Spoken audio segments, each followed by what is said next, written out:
Welcome back, everybody, to the second episode of Summa Contra Everybody. I am here with my co-host, Ethan Muse. We have a special treat for you today. We are going to be responding to Randal Rauser, who was recently on Miles Donahue's podcast, responding to Ethan Muse, who was also on Miles' podcast. And the topic today is everybody's favorite topic to talk about, the doctrine of hell. Ethan and Miles had a spirited back and forth on this topic a couple weeks ago. Ethan then came on my other podcast, Philosophy for the People, to further elaborate matters. And then Miles had Randal on to respond to Ethan's original interview. Now, I will say it's a little unfortunate that I don't think either of these gentlemen were aware of the fact that we did that follow-up conversation. So we will have to repeat some material. That's okay. I think it's worthy material. But I don't want to waste any more time with preamble. Ethan, let's get started right away. What are your initial thoughts on this conversation? Give us your general overview. And then what we're going to do, ladies and gentlemen, is we're going to pull up some clips, let it play for a little bit, and then we will respond directly. So, yeah, Ethan. Yeah, well, I mean, I think the main takeaway from it is basically they keep table pounding about, well, how can you think it's okay to torture somebody with maximal suffering for an infinite duration? When you think about that, doesn't it just make you feel like dread and horror and terror and think about how bad all of this is? But they don't seem to really ever motivate that with deeper principles besides this first order judgment. And then when questions are posed about the reliability of their first order judgment, and observations are made about how others don't share the same first-order judgment that they do, and so that should diminish their confidence, they really just seem to say that basically, we have no other choice but to resort to, our own personal intuitions, however idiosyncratic they may be or however contested they may be, and we're entitled to do that. And then they don't really make an effort to, persuade someone who doesn't start out agreeing with them, but they basically just defend that they're entitled to trenchantly hold to this, despite the fact they can't further justify it, and despite the fact that their evidence for it is just controverted intuitions, and they're not giving us good reasons to think that their intuitions are the more reliable ones. Right. Further things they don't ask, questions that would be interesting to ask are, okay, well, do we find it plausible that anybody deserves to suffer? And if somebody deserves to suffer, can it be permissible for the proper authorities to inflict suffering on them? And then the question is, okay, if people can deserve immense finite suffering, what is it that makes it to where they can never deserve infinite suffering? And then maybe they wager an answer as to that final question. But already, it's going to be hard to say that it's just what they'll later say. It's the most obvious thing in the world that nobody could deserve to suffer forever. Well, if it's not obvious that somebody can deserve to suffer, and it's not obvious that it's wrong to inflict suffering on people when they deserve to suffer, then it seems like it's a really big stretch to me to say, but no matter what we do to reframe the severity of the wrong that's being done, or how counterintuitive the degree of malice is on the part of people performing the wrong, that it's going to be the most obvious thing in the world that you could never extrapolate what's true in finite cases to infinity in certain limit cases. Right. And so, yeah, I mean, basically not super impressed by their response. And we'll get more into it. I mean, especially when it comes to the analysis of intuitions, I feel like they really just ignored what I said. Yes, right. Yeah, so I'm not super impressed either. To be fair, Randal, I guess, wasn't super impressed. So nobody's impressed. We'll see what the impressions of the audience are as we move along here. You guys will surely let us know in the comments. One thing I think would be helpful, Ethan, let's clarify the dialectical context, if you will. Who has the burden of proof here? Are we trying to prove Catholicism by proving hell first? What's going on? Help us situate us so we understand where the burdens lie, if you don't mind. Yeah. Mm-hmm. Yeah, and that's what's interesting is that we're not trying to independently demonstrate the doctrine of hell to a person who's skeptical of it in a way that sort of bypasses the authority of the church. Mm-hmm. Instead, what we're trying to say is that this is reasonable and palatable to accept on authority. So the fact that the church teaches this doesn't discredit the church. And so therefore, all I'm trying to show is that there's enough initial plausibility to the doctrine that it doesn't count as strong evidence against the church that the church teaches it. So you don't even need to find the arguments that I'm making to be like decisive or irrefutable, right, or coercive. If all they do is just destabilize the intuition and show that it's basically like highly contested intuitions of dubious reliability that are being propounded that also conflict with a conclusion you may arrive at through other pretty plausible, widely shared ethical principles just being taken to their logical conclusion, that's enough in my mind to neutralize the objection compared to the positive evidence for the church that I will lean on. Yeah. And so it feels like that kind of gets lost in this conversation because they need to recognize that they're the ones who are trying to say that it is so obvious and incontrovertible that the doctrine of hell is evil that this would be discrediting for the Catholic Church, right?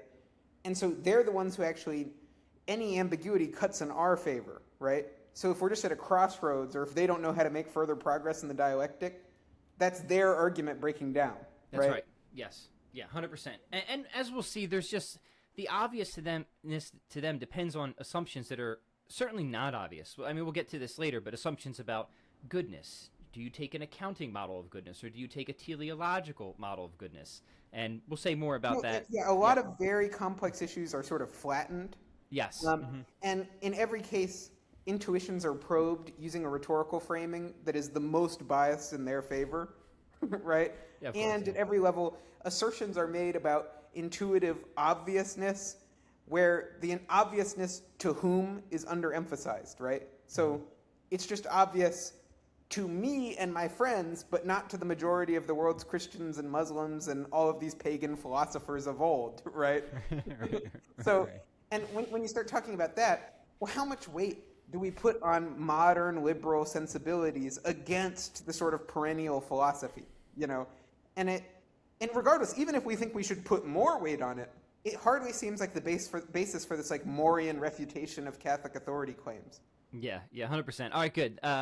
Is it worth at all, Ethan, restating your sort of basic defense of hell? I know you've done this at least 2 other places, or should we just get into the clips? Yeah, we can restate it briefly. But basically, well, the first thing that's important is just to distinguish between what I called the easy problems and the hard problem of hell. You know? Yes. So the easy problem in my mind of hell is just this proportionality worry, right? Which is just given the crimes that people actually commit, that people are actually culpable for in real life, in the actual world as we observe it to be, is it disproportionate to consign them to an eternity of torment in hell, right? So given the actual mortal sins that are imputable to people, is hell a fitting punishment? That's what I call the easy problem. That's the only one that we touched on in my conversation with Miles, and that's the one that we're going to focus on in this response. Yes, and let me clarify that in this conversation, we are just focusing on what Randall and Miles focus on. Obviously, we'll do more stuff on hell down the line, but we're restricting our ambitions here. Harder problem, which we didn't touch on in the Miles interview, and which barely, it sort of gets alluded to at one point by Miles and Rauser in this video, but it's not really something that they focus on, and it's not going to be something that we focus on either, is this question of like, how could a merciful and loving God create people that he knew deserved to go to hell, or that he foresaw would become such that they deserve to go to hell, right? And then the further hard problem is, and if it's within his power to save them all, why doesn't he save them all? Why does he allow some to fall away, even though he could redeem them or reconcile them? And so those are both challenging questions, and I think more challenging than this easy worry. And it can be easy sometimes for people to equivocate between the easy problem and the hard problem and be dissatisfied with answers to the easy problem that are satisfactory because they don't answer the hard problem, which is an underlying problem. But you have to be able to differentiate the two. And yes, you should be able to admit that the easy problem, if we solve that one, right, it doesn't mean that we've solved all of your objections to the doctrine of hell, but the fact that we haven't treated those separate objections doesn't mean our answer to the easy problem doesn't work. So the easy problem needs to be retired. Good. Excellent. All right, well, let's just get to the clips, and then you can clarify anything about your original statement as we move along. So I'm going to pull this up here. You should see Miles and Randall here, and here's the first clip. I'm going to play it, and then I'm going to pause it. So, I mean, I thought it was fine. I wouldn't say I was impressed. I don't. Yeah. Just, but I also thought that he had, so when he talks about things as being emotional difficulties, you came back and reframed it as an intellectual difficulty with respect to our moral intuitions and the vertical force of our moral intuitions. And I thought the way that he framed things as an emotional difficulty, sort of implying it's subjective, and of course having this almost hyper skepticism about emotional, as he framed it, objections that would diverge from his understanding of Catholic doctrine, I just found to be completely uncompelling.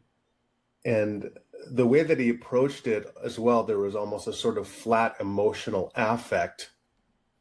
Okay, Ethan, a flat emotional affect. What do we want to say so far about these initial remarks?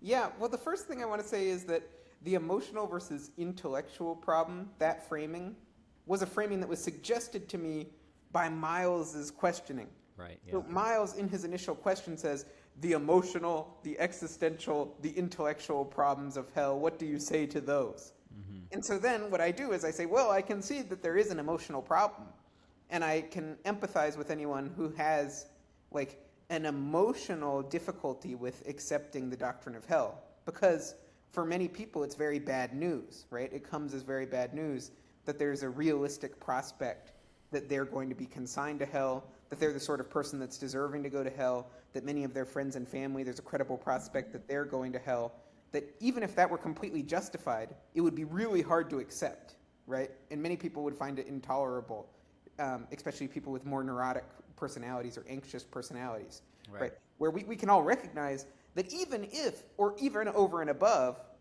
any of these intellectual difficulties that we have, there would be a further emotional difficulty. And I think it's also relevant because that emotion, which goes over and above any moral seemings that you may have, is something that's also going to distort and to influence any attempt at moral reasoning, which we all know. Just if you really, really don't want something to be true, that tends to bias you or to incline you towards finding reasons to think it's not true.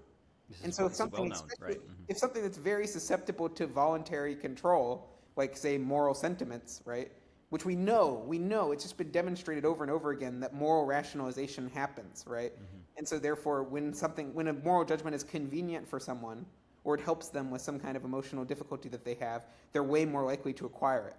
And so the fact that people have these strong emotions is something that will actually make the moral reasoning that they engage in more suspect, right? Mm-hmm. And that's something that we go into in our previous interview at much greater depth. Basically, all of these cognitive biases that are all implicated by hell, and which all create a systematic bias towards an exaggerated sense of how unjust the doctrine would be because of things that really are sort of irrelevant or peripheral to that. Now, connected with that, that doesn't mean that you can never use moral intuitions. And it's to be expected with many charged moral issues that there will be strong emotions that are concomitant with the moral intuitions. But I do think that's something that makes morality an area where we have to be more epistemically humble, and we have to regard intuition with more suspicion than with other areas like mathematics, where we can be more objective and detached in our analysis, right? Which is, on both sides, take the abortion debate. People find themselves able to get very strongly emotionally worked up depending on the sort of biased rhetorical framings that they use to pump the intuitions either in favor or against abortion. And they get super emotionally strong reactions that they then change. They basically sublimate that into the intuitive obviousness of their conclusion, right? And we can see that there has to be something wrong going on because they're getting diametrically opposed conclusions, right? Yeah. But it seems like how strong the emotions they have is something that's distorting them and leading them to an overconfident estimation of the strength of the intuition in one direction or the other. And it's also clouding their ability to fairly evaluate the case for the other side. Yeah, and so the fact that I am able to adopt this flat emotional affect, I do tend to consider that in analytical intellectual discussions to be a virtue, to basically try to remain emotionally disengaged and just distill things down to the intellectual aspect, to the moral intuition. Yeah, and this is clearly a darned if you do, darned if you don't situation. Because if you were all worked up and in a tantrum, clearly, Yeah, I mean, you would what does he want discredited for that, from me? right? The fire and brimstone guy who's just like foaming at the mouth with rage at sin. Yeah, but we were talking before. You gave a good example of dumping all your wealth into penny stocks and being emotionally charged about that, and that distorting your perspective about the universe being out to get you. Give that example again to help us further distinguish between emotional and intellectual problems and how these things can get real cloudy real quick. Yeah. Well, we just need to be careful to distinguish our judgment that a state of affairs is bad and upsetting from it being objectively Evil. Unjust that the state of affairs is occurring, right? So a lot of times, lots of us in life will make really bad decisions. And then when we have to live with the consequences of those decisions, so let's say we make a really bad financial decision, right? So like we put all of our money into some meme coin, right? Because we really expect Malay coin to do great. And then there's a big rug pull on Malay coin and we wind up broke, right? And we bet way too much money and now we're having trouble paying rent. Well, emotionally, this is going to be very upsetting. It's going to be very bad. And if we have a sort of myopic perspective, we're going to see the badness of the situation and then sublimate that to a judgment that the universe is being unfair to us, or we're just getting a bad shake in life or something like that, right? And that we deserve better than we're getting. But no, it's not true. Like, it's a bad situation that you found yourself in, but if you knew the risks, if you voluntarily assumed those risks, and now you are living with the consequences that you reasonably foresaw, right? And you just don't like those consequences, or those consequences are bad or unfortunate, that doesn't translate to it being an unjust situation. And so in the same way, for us all to be evil people that hate God and rebel against God because we love sin, yeah, that sucks. That's really bad. And it's very, very easy to see the badness of that and then to see the badness of the consequences that we deserve in view of that, and then to translate that to basically outrage or righteous indignation at how unfair or unjust the situation is because of how bad the consequences are. But that's not sound moral deliberation. That's just the projection of the negative emotional valence that the situation has into a judgment of the moral quality of the situation. Yeah, good. We could jam for an hour on any one of these clips, but I want to try to keep moving forward because there's a lot to get through. So let's move on to the next one here.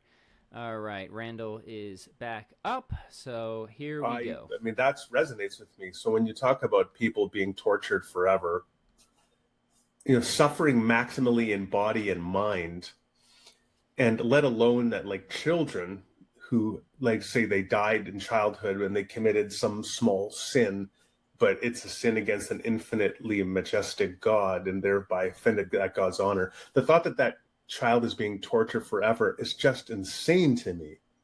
So when he said... Okay, let's pause there because already there's some stuff that I think we need to clean up. So yeah. Let's do it. Well, first is the choice of example of the child is already is a mistake. Because on the one hand, if the child is below the age of reason, right, they aren't actually, the necessary conditions for voluntariness aren't there.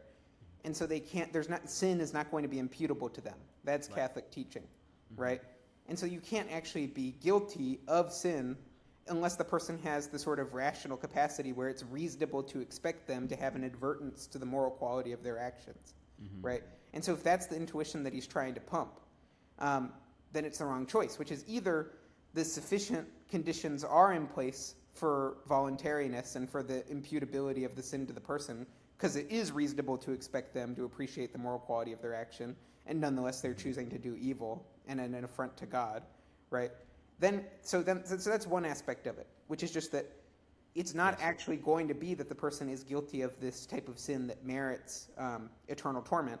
Now, the person may be, if they have original sin, excluded from the beatific vision, but that's compatible with them basically having like a perfect natural happiness or a natural beatitude. Natural beatitude, yeah. Right, and so this sort of teaching on limbo. And so it's that there still is a pain of loss, but there's not an interior sorrow that accompanies that pain of loss in the afterlife, right? And so, but that's not what we're talking about. But that's really what would more properly be said for infants that died, without any sin besides original sin, or for people who die before the age of reason, when the sort of rational capacity, in order for sin to properly be attributed to them, is lacking. The second thing he says is for small sin, right? And that's another distortion, because we do make a distinction between mortal sin and venial sin.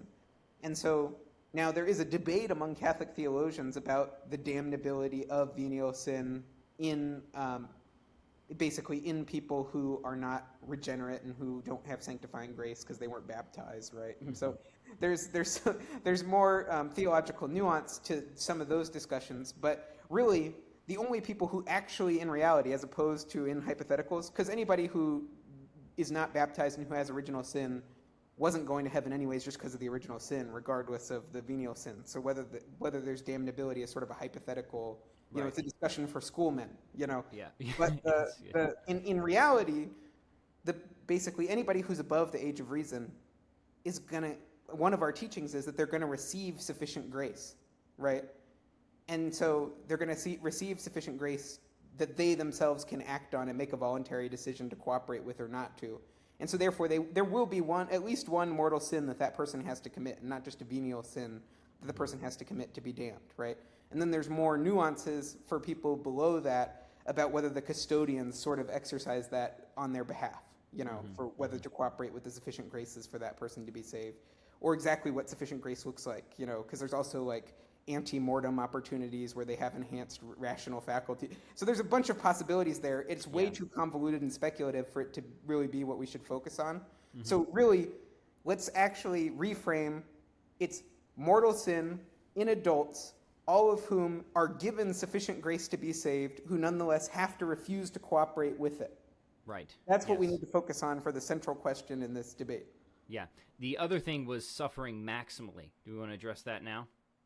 Yeah, which is just, at several points throughout the interview, he's going to talk about maximal suffering for the infinite duration, right? And he's going to reference that actually repeatedly throughout the interview as what the doctrine of hell teaches. Yeah. And Catholic doctrine teaches the opposite, that basically it's diverse punishments. So it's in view of the gravity of the sins that the person commits, the number of sins they commit, the particular qualities that those sins have, the degree of malice that those sins had, whether they were weakness of the will, or whether the person was acting out of hatred or something else, right? Yes. All of that, actually, the degree of intensity of the suffering of the reprobate is proportioned to reflect the differences in the badness of the actions. And so therefore, the intensity is not maximal. It's finite. And it's the duration that is infinite. Yeah. And that is part of the essential punishment. Yeah. So that's another sort of misconstrual of the doctrine. Yeah. Okay, good. All right, let's keep moving along here. The next one is going to consider whether you have to make yourself stupid to believe in eternal conscious torment. So let's take a look at that. All right, here we go. Well, to borrow a line from J. Budziszewski, he's a Catholic natural law philosopher, and he talked about when he was a nihilist. He says, I'm paraphrasing here, but he says that he made himself stupid. He sort of convinced himself life was meaningless when it wasn't meaningless. Now that framing, I think I would put to the person who cauterizes their feelings to accept eternal conscious torment. They're almost making themselves stupid. Like they're trying to persuade themselves they don't know something that they do know. Okay, Ethan. Is that what it takes to believe in ECT? Hold on, Ethan, you're muted there. There's a sort of hilarious irony in Randal making this charge, given basically how offended that he gets when Christian believers psychologize others in view of like this like sort of Romans 1, like suppressing the truth and unrighteousness, based on a sort of interpretation of that, where anyone who doesn't believe in God is suppressing the truth and unrighteousness, or they've been given over to like a reprobate mind, right? He gets so offended by that, and he lectures people about how it's bad to do that. But now he's saying because we have a sharply divergent moral intuition, though a widely shared and sort of respectable one, that basically, oh, well, we must really know deep down that it's wrong, and we're just not willing to admit it. And so we've had to make ourselves stupid to sort of cauterize our emotions, to cloud our sort of moral sensibility. And you see why he has to think this, because he needs to be really, really confident in his considered judgment that this is evil. And obviously, if there's so much moral diversity about it, regardless of what he says, it's not going to be enough confidence for him to justify being really, really sure that God's not going to do this thing that would be terrible, and where he's living his life not worried about God doing that thing. And so, really, we need to say, oh, well, you don't really believe that. You're not really witnessing to these intuitions that differ from my own. You're just making yourself stupid. And this is ad hominem evidence. There's no evidence for it. There's no substantial basis for it. It's just bad faith poisoning the well argumentation. But it's just hilarious that he doesn't see the irony of it. Yeah, which is often the case. All right, that's good. We don't have to spend any more time on that. Let's keep moving forward here. Okay, let me pull the screen back up, go on to the next clip. Like I said, we got a lot here for you, gentle listeners. There was a lot in this interview that we want to comment upon, so we want to be thorough. All right, constructions of the afterlife. Now, Ethan, of course, could say, well, how do you know that you're right? And centuries of people who justified torturing other human beings were wrong. And to some degree, I'll be happy to say, here I stand, I can do no other, as Martin Luther famously said. These are my intuitions. This is the way it seems to me. But I do think that when I think very deeply and in a way that I attempt to be humane and to love my neighbor as Jesus called me to love them, it seems to me that torturing human beings is just wrong. Okay. Ethan, how can we know that we are right? Or how can Randal know that he is right? He's thought very deeply on this. Well, yeah, so there's two things I actually want to get at here. So first is just what I like to talk about a lot is the social epistemology of basically conciliating with each other when we have diverse competing intuitions, right? And so intuition, I'm perfectly willing to grant that creates a defeasible presumption, right, in favor of the object of the intuition being true. Right. So if it seems to you that P, that creates a defeasible presumption that P is the case. But the important thing there is, one, you can get evidence about the unreliability of the intuition or the faculty that form the intuition that undercuts that defeasible presumption and that takes away the evidential value of the intuition. And second is that you should never do this thing where you arbitrarily privilege your faculties over everyone else's when you don't have any special reason to think that you're more reliable. And so therefore we should treat ourselves, to the extent that we can, as a collective mind and try to reach a reflective equilibrium among all the intuitions, right? Unless we have special reason to think that certain people's intuitions are more reliable than others, right? Or are worth more than others. Mm-hmm. And so when he's saying, here I stand, I can do no other, these are my intuitions, well, why do we have any reason to think that your intuitions would be more correlated with the truth than my intuitions, or Pat's intuitions, or St. Thomas's intuitions, or Basil, or Bonaventure's? Right. All these people, why do we think that your intuitions are a better barometer of truth than all these other people's? And so I think intuitions, now when they're widely shared, or when they're especially widely shared by people like, for instance, Terence Tao, there's really good reasons to trust his mathematical intuition more than mine, right? Magnus Carlsen, there's good reasons to trust his chess intuition more than mine. But in the moral context, right, it seems like there actually isn't a reason to think that my intuition is worth any less than Randal's. And if anything, as we're going to get to later, even though he's going to denigrate this argument, we would think that the most saintly people who have done the most to examine their conscience, who have basically this theoretical morality that they subscribe to has borne the most fruit in terms of practical morality, as we can all agree, in their lives, right?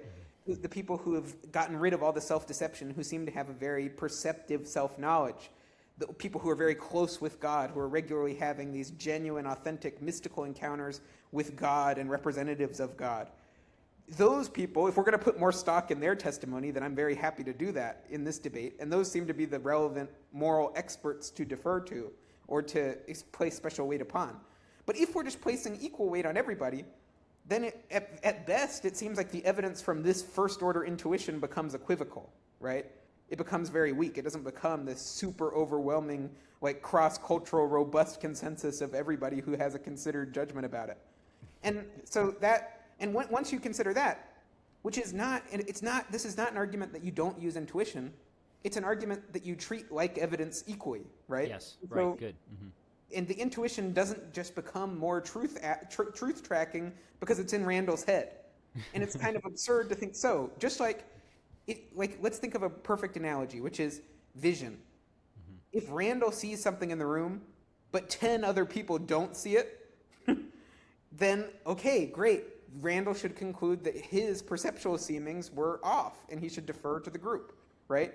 Meanwhile, if 5 people see it, 5 people don't, something weird is going on here, right? And so therefore, your perceptual seeming becomes a lot more suspect because there's a general disagreement rather than a general consensus. So just the fact that it's controverted really casts it into doubt, right? Now, like, the vast majority of sane people will be able to agree on stuff like, don't throw babies onto hot coals for no reason, you know? Right, yeah, right. That would be grievously wrong. So, and the fact that there's such a general consensus where you'd have to find like a few like pretty extreme outliers to that consensus, that vindicates us in that strong initial confidence we had in that conclusion. Right, so we're not succumbing to a moral skepticism, which is a concern they're going to raise later, right? Yeah. Right. This isn't going to dissolve common sense morality. That's not a legitimate But it will concern. lead us to be more modest in cases where things are highly contested, right? Yes, Which is right. what... And that's the right result. That's the right result. Yeah. Right. That's a pretty commonsensical result to get. Yeah. Now, a second issue he raises here is torture.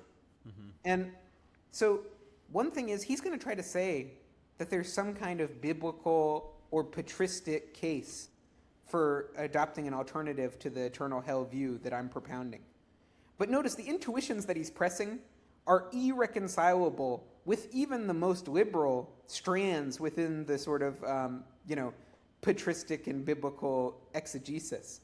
Because what he would have to be saying there is he has to be denying a finite hell where God inflicts suffering, positively inflicts suffering on anybody.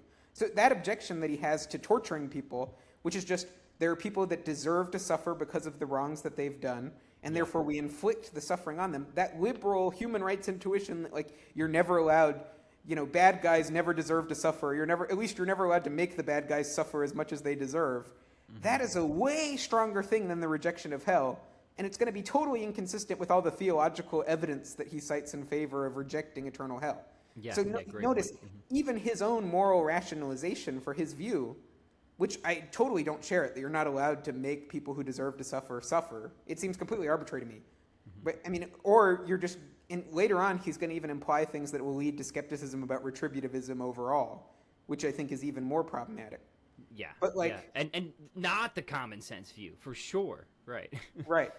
But notice he's sort of seamlessly switching between these much stronger and weaker theses, and it's all going to be kind of an incoherent mess at the end, right?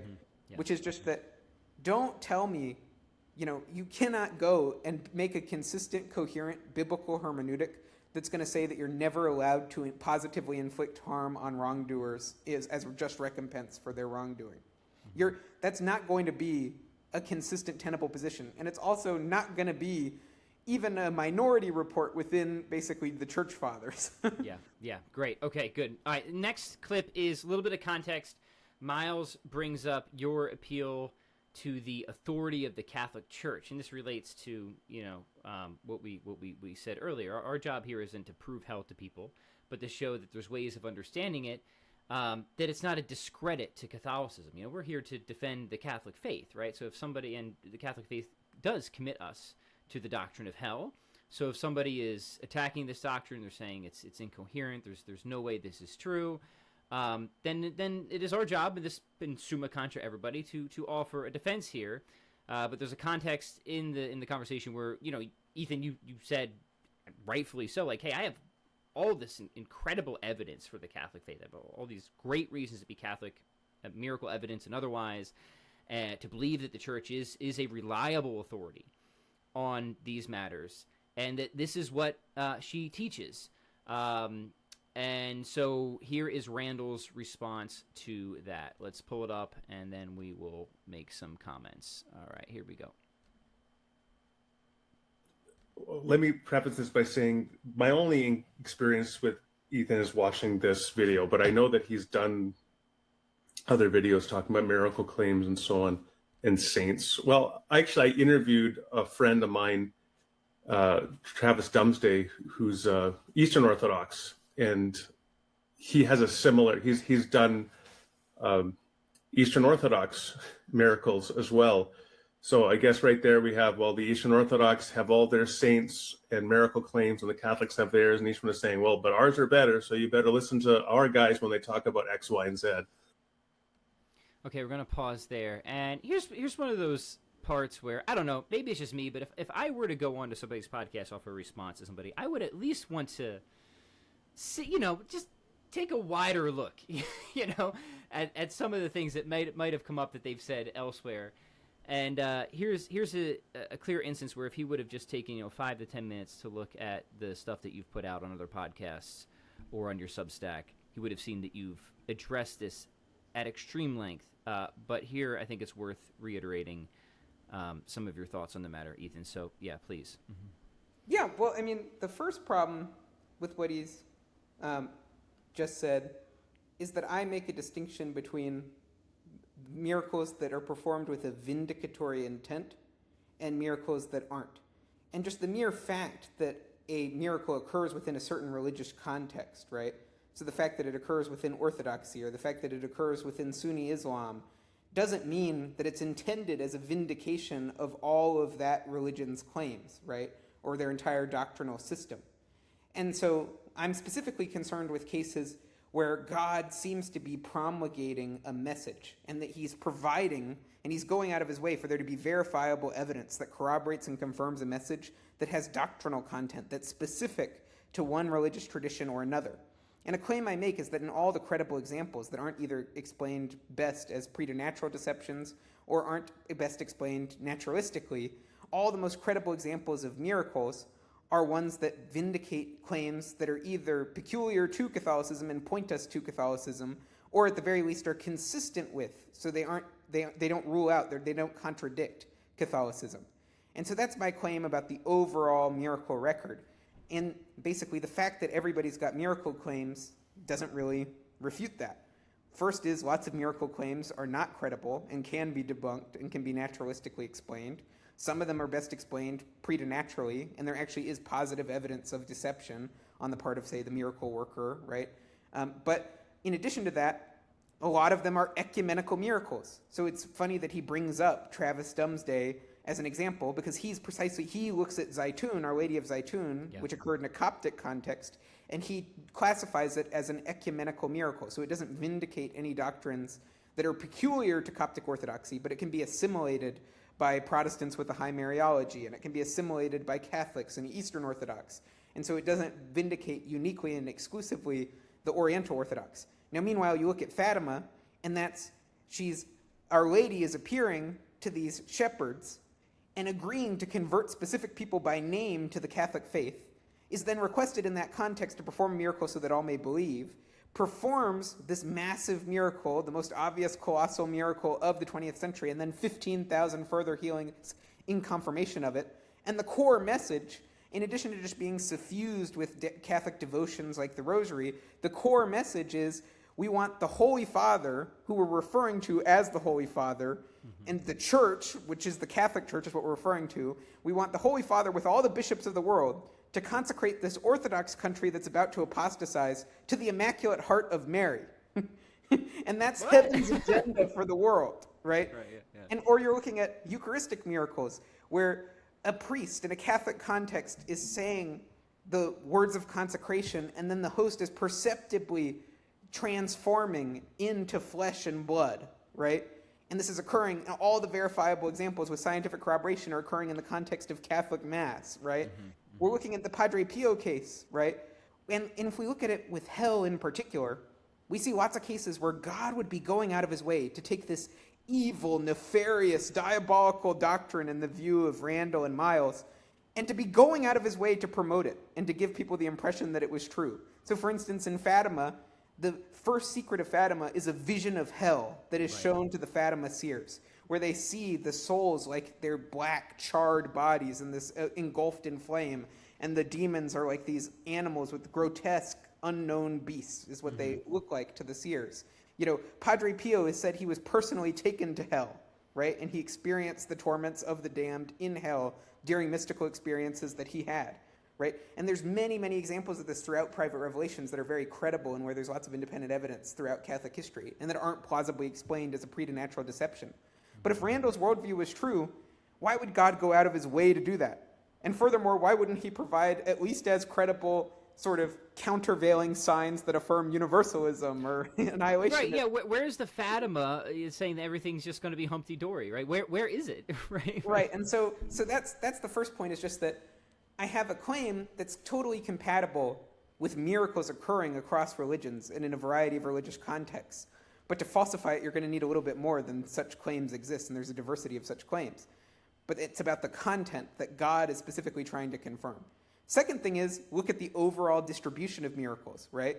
And so if it turns out that there's a pattern to the overall distribution of vindicatory, public, spectacular miracles that are supported by abundant, verifiable evidence, right?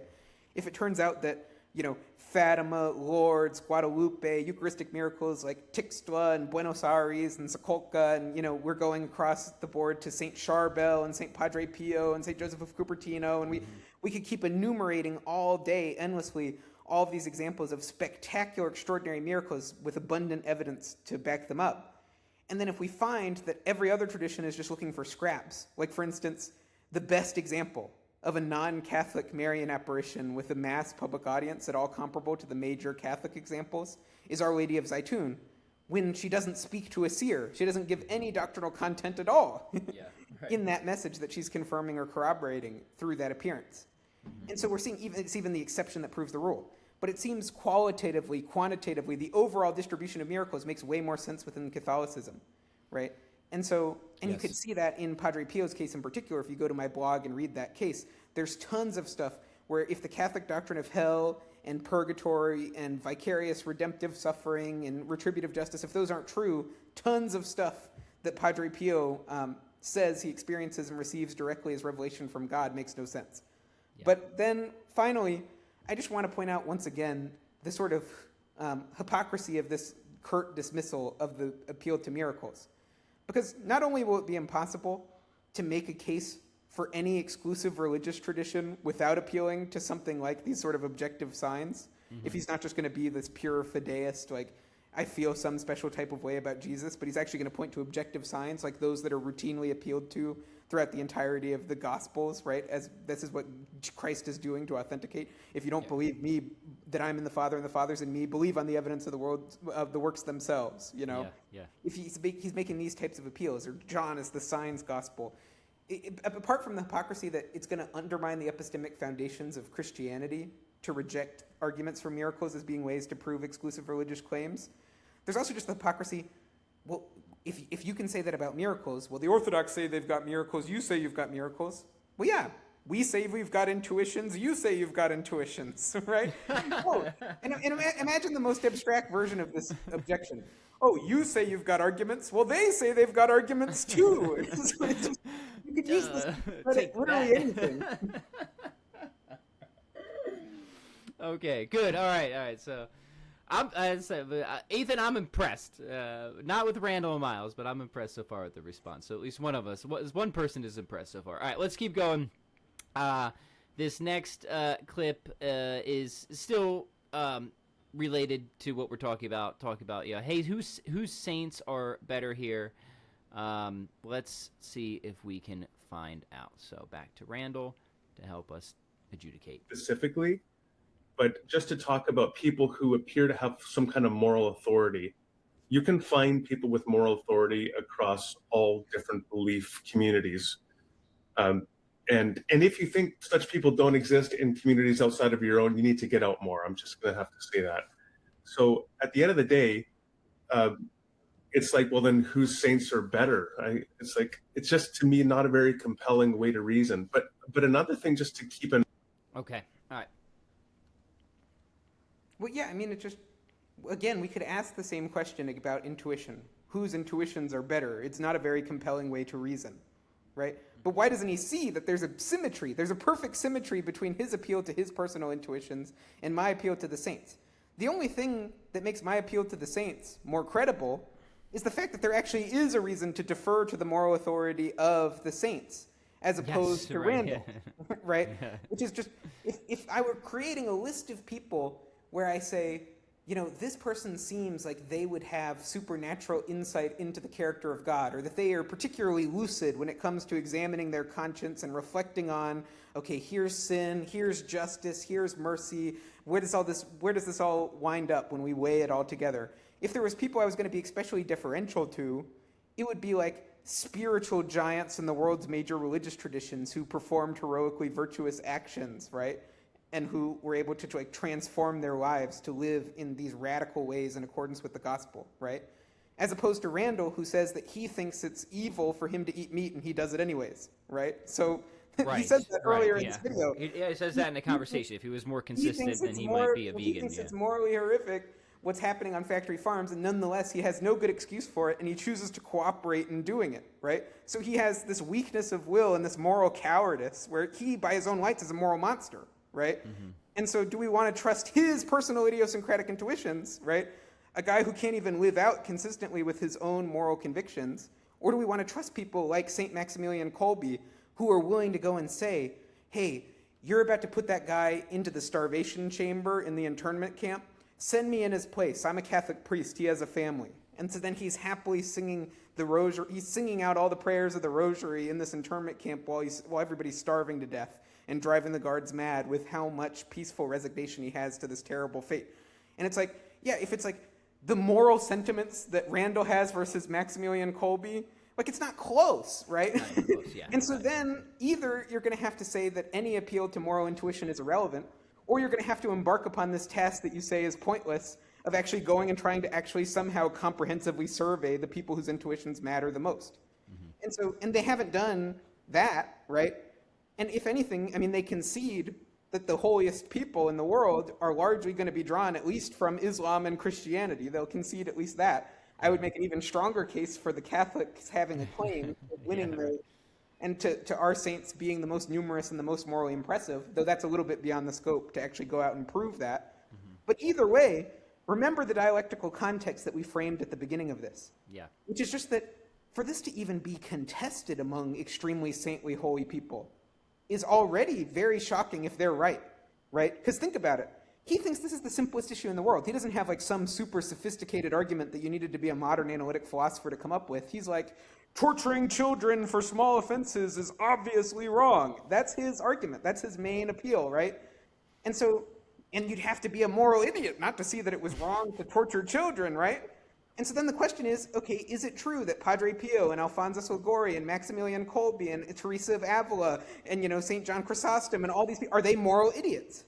And if not, what are you missing? Yeah, great. Okay, all right, we're ready to go on. That's you're cooking. You're cooking, Ethan. Let's go on now to where they start to talk about whether human beings are wicked enough to deserve hell. So we're going to start getting a bit more into their actual objections to your case. So let's see what they've got here. All right. Considerations that Ethan appealed to show that this is actually a coherent doctrine, that a loving God would do this. And the other point that he raises, well, one of the other points he raises is kind of this general appeal to like a Catholic anthropology, to a doctrine of sin. That if you grant what the Catholic Church and maybe the Bible more generally says about human nature, this doctrine will seem a lot less appalling to you. It may not go all the way to showing that it's perfectly coherent in what you would expect. But once you grant that human beings are rotten to the core, wicked at every level, well, then it might not seem so unintuitive that we would deserve eternal damnation. Now, I think that's a really bad argument, because, and my basic point, maybe you'll say this, is that, and I didn't say this in the dialogue, but it occurred to me later, that however wicked we actually are compared to what we take ourselves to be, it will always ever be finite. Unless you're proposing that we are actually infinitely wicked, then even if we are horrendously mistaken about how bad we truly are, as long as the Catholic doctrine itself affirms that our wickedness, however great, is finite in extent, then it won't go 1 inch in justifying infinite punishment for that sinful, wicked nature. Okay, Ethan, what's going on here? Well, so first, we haven't gotten yet to my argument for answering this proportionality objection. So the argument that I present in the dialogue is, in response to this proportionality objection, is that the severity of the wrong, and therefore basically the intensity and duration of the fitting punishment for the wrong, has to be proportioned in accordance with not just the culpability or the malice of the one that performs the wrongful act that's imputable to them as sin, but also the gravity of that action, which can be understood both from the object of the action and the dignity of the one that is offended against. And so you can see this like an offense against a human is qualitatively worse than an offense against a lower animal, right? So like the same, basically wrongfully killing or wrongfully tormenting a chicken is a qualitatively less severe offense than torturing a young child or wrongfully killing a young child because of the dignity. Similarly, when we look, so that's looking at like essential dignity, or we could look at accidental dignity, right? Which is that if you have a bunch of people that commit a bunch of war crimes, it's actually less bad to kill the war criminals unjustifiably, right? So even if I do it outside of the norms for warfare, right? So like I kill them in retreat or false surrender or something like that, but I kill a bunch of war criminals that raped and pillaged a bunch of villages. If I do that to a convent of innocent nuns that were, donating money to the poor, that's a lot worse. That's a more severe offense because of the accidental dignity of the people I'm offending against. Right. And so in lots of cases we see that there does seem to be, for how wrong the thing is, and therefore what the fitting punishment is in corresponding to it, a proportionment.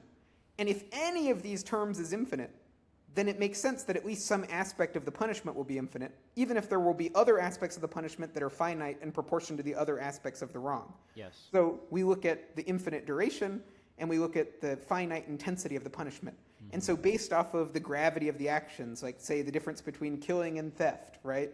Or we look at the malice behind the action, so whether it was weakness of will and it was a crime of passion, or whether it was like this deliberate, malicious action that was done out of hatred and it was planned for long before, right? All of that can be reflected in the intensity of the punishment and all the other qualitative features of the punishment. But meanwhile, the infinity of God, who is offended against, his infinite majesty, that's reflected in the duration.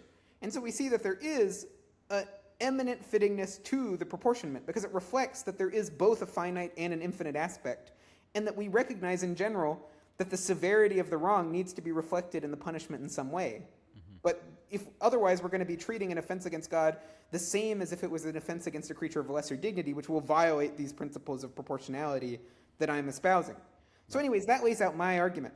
Now, in a separate context, where I'm trying to just break down a bunch of intuitions that people have, I say, hey, it turns out that humans aren't just these really great guys that occasionally mess up despite mostly being awesome and mostly being well-intentioned and beneficent. And like God really could give us a helping hand if he wanted to, but instead he would just have to be really strict in justice to want to screw us over by sending us to hell rather than forgiving us, even if on this technicality it was infinite bad, blah, blah, blah, blah, blah.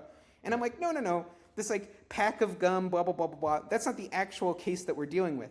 And so if it affects, so for instance, a lot of people find it more intuitively plausible that Satan deserves to be in hell forever than that like random people they meet on the street are, right? A lot of people find that intuitively more plausible, even though Satan's finite. So according to Miles, it really shouldn't make any difference. Satan's a person and he's finite. He's a finite person, right? Right.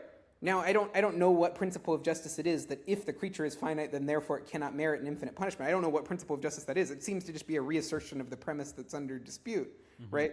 But at least for most people, it actually does seem relevant to the fittingness of a really severe everlasting punishment that Satan, to the maximum extent that he can, is full of this hatred and malice and loathing of God and is voluntarily willing to be separated from God throughout all of his days, right?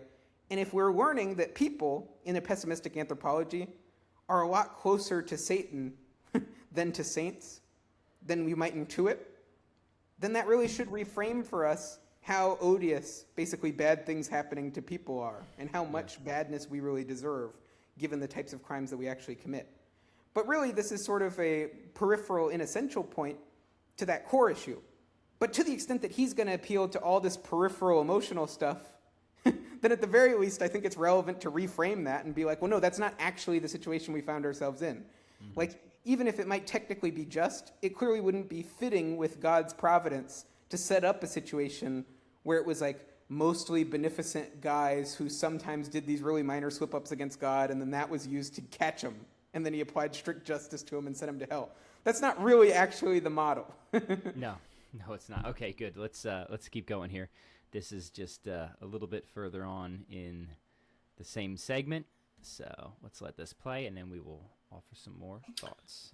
No, I think that's a very credible reply. Just like, I mean, another argument he made was appealing to this Augustinian notion that an offense against an infinite God requires an infinite punishment. And I think in each one of these cases, it's just to try to defend this idea of torturing a person eternally. To me, the wheels fall off the wagon. It's just so uncompelling. Now, one related thing here is we can't forget.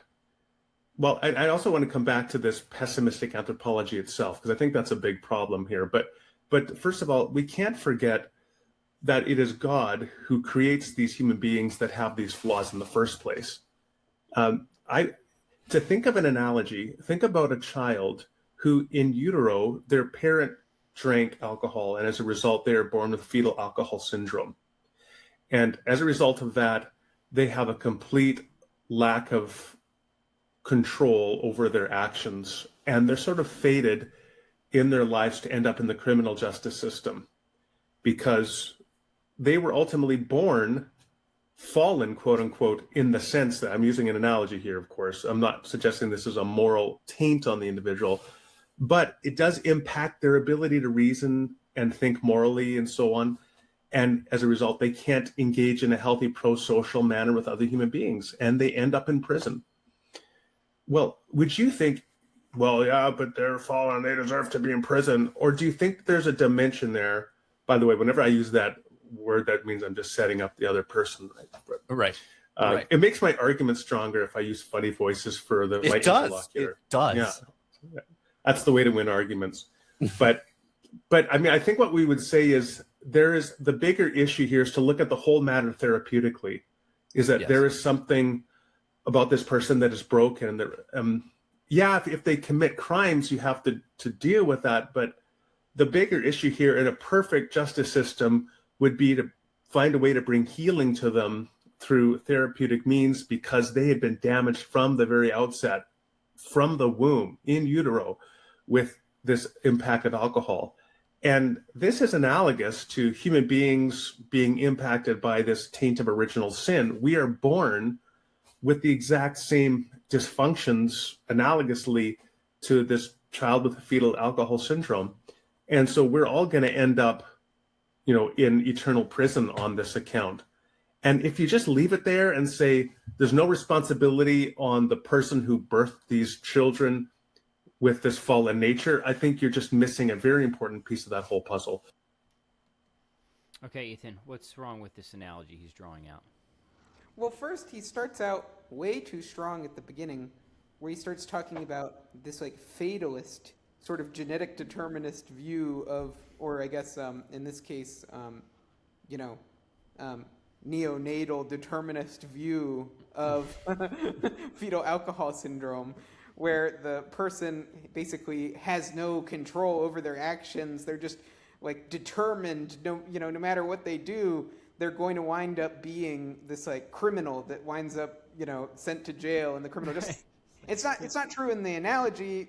Like, it's not actually true of fetal alcohol syndrome that it will have that effect, nor is it true of our view of how original sin and concupiscence works, that you're fated to sin, right? That you have no control over your actions, that you're basically like brainwashed by sin to the point that you're just like making these like involuntary, like reflexive motions away from God. Right. That's not our view of how this works. Now, there's an inclination and a propensity that we inherit, right? That is a disorder in creation, but there's still enough there of the rational capacity that we have, of the free will that we have, of the voluntariness that we have, that it really, truly, whenever God is going to punish us for something, it was imputable to us as a choice that we made voluntarily, where we assumed responsibility for it, and where there were multiple options and we chose the one that was bad, right? We chose the one that was evil and that revolted with an appreciation for what that quality was. And so there were things that inclined us towards that and created a propensity for it. In the absence of grace, then that's the thing that we're overwhelmingly likely going to do, right? And it's also Catholic teaching that we all receive sufficient grace to be saved, to walk along the straight and narrow path. That and we it's have the help, yes. Mm-hmm. So it's not, in fact, that we're just a complete victim of circumstance, right? Mm-hmm. It's that we really, there was an option. There are crucial choice points in our life when we decide whether to make, to accept God's call and to respond to it favorably, or to resist it and to revolt and to rebel from it. And so we do in many ways, and after you make enough sin and the accumulated effects of it, in some ways you can become a slave to sin, where you really do need extraordinary assistance from God to break free, which God sometimes does make available for people. Right. But all these things are imputable to you as sin. We believe that, and it is a voluntary choice. And we think it's more of a binary thing, that it's like either it was possible for you to resist it, and it was reasonable basically to expect you not to do it, and yet nonetheless you did it, in which case, and then the reasons that you did it or the reasons that inclined you are not ones that mitigate. So for instance, like the fact that you have a deep loathing in your heart for black people actually doesn't help exculpate you when you make a voluntary decision to go shoot black people. Right. Like if you could say, but no, Your Honor, my client really hated black people. In general, that's not going to help in the legal defense. And so in this similar way, as long as it's not pathological, the extent to which the person's rational faculties have been corrupted to the point where they're not even reasoning or deliberating, and it's not reasonable to expect them to make an informed, free choice about what they're doing. Unless that is present, then the person can be deemed fully responsible, and this won't be analogous. Yeah, I would ask people to reflect too on your own experience. I mean, I can only share my own, but like when I look back on my sins, I don't see a person who was, determined in any sense. I find shamefully a person who really did know better, right? And that's why we use this language. Like you knew better. You had the power to know. And the sort of ignorance involved in sin is not necessarily a not knowing, but a not considering what we habitually do know, right? Or failing to care about the things that we ought to know. We'll get into that more later because they bring up objections that are relevant to that. But I don't know. I just think this is just like experientially false. This sort of analogy that he's trying to draw. Any further comments on that, Ethan, or should we go to the next one? No, let's go to the next one. Okay, good. All right, so right now we are... Okay, we're going to get back to the gum example, everyone's favorite gum example. So let me pull this one up. And share the screen again. And here we go. I agree with you, the conclusion is false. But it's not totally obvious to me which premise or which assumption of each premise that we should reject. Is it the idea that the severity of a sin scales with the dignity of the person to whom it is against? Is it the premise that these sins really are against God in the first place? Where does it break down? Well, I would say probably where it most fundamentally breaks down is in the focus on the action and the one whom the action is ostensibly directed, that is God, rather than to focus on the individual as the moral agent who's acting.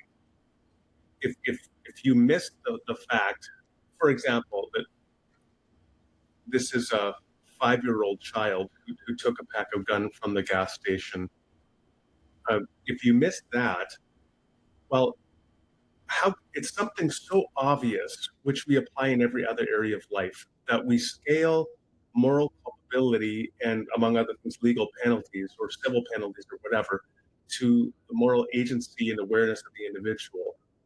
Now, where this is very obvious is in this distinction between being a legal minor and an adult.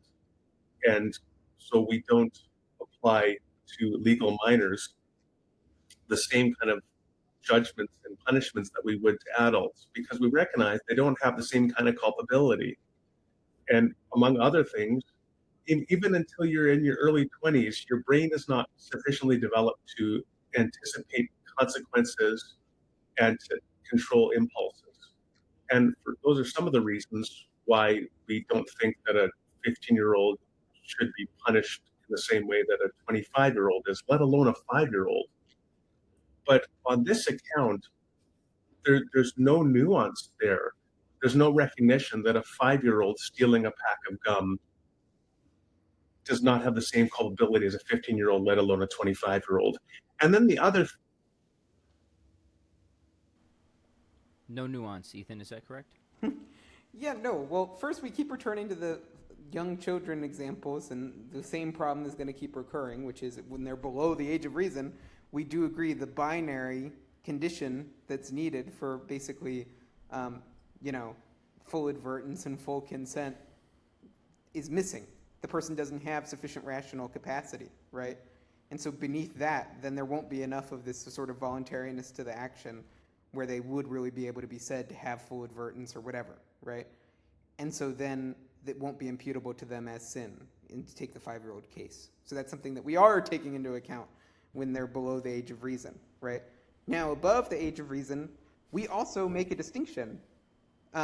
We say the more that there are subjective factors and there are objective factors that are going to exaggerate or going to mitigate the severity of an offense, right? And I've explained that the intensity of the punishment reflects those differences in subjective factors, right? So for instance, whether it was weakness of will or whether it was malicious will that motivated the action, that's going to be reflected in the intensity of the punishment that's inflicted. Now, the question is not whether those things are reflected. We reflect them, right? The question is whether or not the other aspect, the objective quality that is the dignity of the person that is offended against, whether that too needs to be reflected, right? And no pushback is being given to the intuitions that favor that, and notice the horrific result that has. The horrific result is hold fixed the subjective culpability of the person. Make the crime worse. It seems like the punishment needs to get worse, just intuitively, commonsensically, right? So like, if a person steals a pack of gum versus they steal a Bugatti versus they burn somebody's house down versus they kill a guy versus they kill a holy saint without provocation versus they kill a whole nation full of people, including young children and fleeing mothers, versus they commit omnicide of the entire planet, versus they invent their own mini-universes that they design to be sort of a simulacrum of hell, versus an offense against the infinite God, which is infinitely worse than any of the lower grades of difference between those. There's going to be some point where if you're not taking into account in how you apportion the punishment, if you're not taking into account the dignity aspect, you're going to be treating offenses that have that infinite chasm of severity exactly the same. Yes. Right? And so that's going to be a violation of proportionality. And so if we're showing we agree the severity of the punishment should reflect subjective culpability, but we think it should also reflect objective severity. And that's what they're not dealing with. So it's actually a virtue of our theory and a vice of theirs that both of these need to be incorporated in order for the order of justice to be fully restored through punishment. Yeah, great. Okay, we're going to continue here. This is from the same clip. Say that every sin is ultimately a sin against God. Now, often that is proof texted with an appeal to the Psalm of lament and repentance from King David, attributed to King David after he sexually assaulted Bathsheba and then had Uriah killed. And he says to God, against you only have I sinned. And so this idea being that every sin is ultimately a sin against God. I don't know even really what that means, to be honest. So what does it mean to say that a 5-year-old who took a pack of gum was sinning against God? I mean, I doubt a 5-year-old can even grasp what God means, the concept of God. So I would need to hear a lot more about what that actually meant. Now let's give an analogy, perhaps. So let's say that an adult took their child to visit the head of state. I was going to say the president, but Donald Trump is such a loathsome figure that I think we would It do won't better. quite appeal to people's intuitions the Yeah. same way. Yeah. So let's. Since I'm Canadian, I'll go with Mark Carney. He's a prime minister of Canada. He's not a perfect individual either, but we're just talking about the role of now he's not the governor general in Canada represents the king, and so he's actually the head of state, but or the representative of the head of state. But Mark Carney is the head of the government anyway. So if a child was brought by their parents to an event and they met Mark Carney, and they're like a 5-year-old kid, and then Mark Carney held out his hand to shake their hand and they swatted his hand away. You could say, well, the child sinned against Mark Carney, but of course we would recognize that just because he's the office holder of prime minister doesn't mean that the child should somehow face some sort of serious penalty that might be appropriate for an adult who smacked Mark Carney's hand away. And the child didn't even know who Mark Carney is. The child doesn't understand what the office of prime minister is. And I just think, what are we even talking about when we say a 5-year-old has sinned against God and therefore should be tortured forever? What are we talking about, Ethan? Well, again, so as I said earlier, there's this fixation on using examples that involve young children below the age of reason, right? And it's just a complete distraction from the central cases that we want to talk about when evaluating the doctrine. But let's just move it up. Because basically, once a person is above the age of reason, it's going to be reasonable to expect them to understand the concept of sin, to understand the concept of God, that there's a divine law. And thankfully, actually, the religious anthropologists have found that at very young ages, children understand God. This is in fact the case, right? Yeah. It's a minimally counterintuitive concept. But regardless, the person's going to reach an age where they're going to be able to appreciate the difference between right and wrong, where they're going to be able to understand the natural law that's written on every human's heart, and where we're going to be able to expect them to form a conscience and then to act in accordance with it. And then it's in that case, that's the requisite condition for there to be full advertence to the moral quality of the action. Now, obviously, culpable ignorance is not going to exculpate the person. So if a person doesn't know that God exists, but they ought to, so they're expected to, they're bound to know that, and it's through culpable faults of their own that they don't know that, then that's not going to exculpate, right?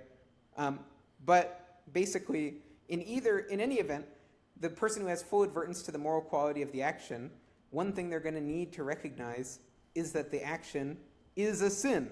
And it's included within the concept of sin that it basically offends against God and what's due to God and the obedience that's due to God.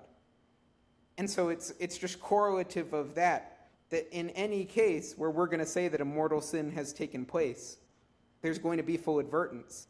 And if that occurs alongside ignorance about God or God's law, then either that's going to be an invincible ignorance, in which case it will genuinely exculpate, or it's going to be a vincible ignorance or culpable ignorance, in which case there will still be moral responsibility. Right. Yeah. Yeah. Good. Okay. Still a good amount to get through, so let's keep chugging along. This is a continuation of the same segment here. Yeah. Doesn't there need to be in any plausible ethical theory the condition that a person is culpable for an act, at least in part, insofar as the dignity of the person offended against is relevant to the severity of the act? The person committing the action needs to be aware of that fact. They need to be aware of the connection between their action, their moral wrongdoing, and the dignity of the person that it's directed against or is somehow implicated. So if even adults steal packs of gum, generally in those moments, they're not aware, if this really is the case, that that action is an offense against an infinite God. And shouldn't that factor into the severity of their action? If they have no conception of God, if they don't believe in God, or if they do believe in God, but they're not aware of the requisite metaphysical connections here between the action and the infinity of God's person, why would they be infinitely culpable for these actions if they weren't even aware of this in the first place? Like, we all recognize that ignorance of the law is a mitigating factor, but this argument seems to skip over that entirely. Okay. Gonna pause it there, Ethan. Yeah, well, so again, the person doesn't need to have an explicit conscious awareness of God and his infinite dignity and that their sin is offending against that in order for the person to be culpable or for that to be imputable to them as sin, so long as it would be basically it's morally onerous that they don't recognize that fact and the duties that they have that correspond to that, right? And so a similar example would be a racist who doesn't believe that black people have any moral standing isn't thereby exculpated for the offenses against that black person, right? And that it would still be objectively more severe in action that they did against the black person, because the black person in fact does have the dignity of a person, of a human being, right? That it would be a worse action than me, someone who doesn't think, say, the chicken is deserving of the respect of a person, right?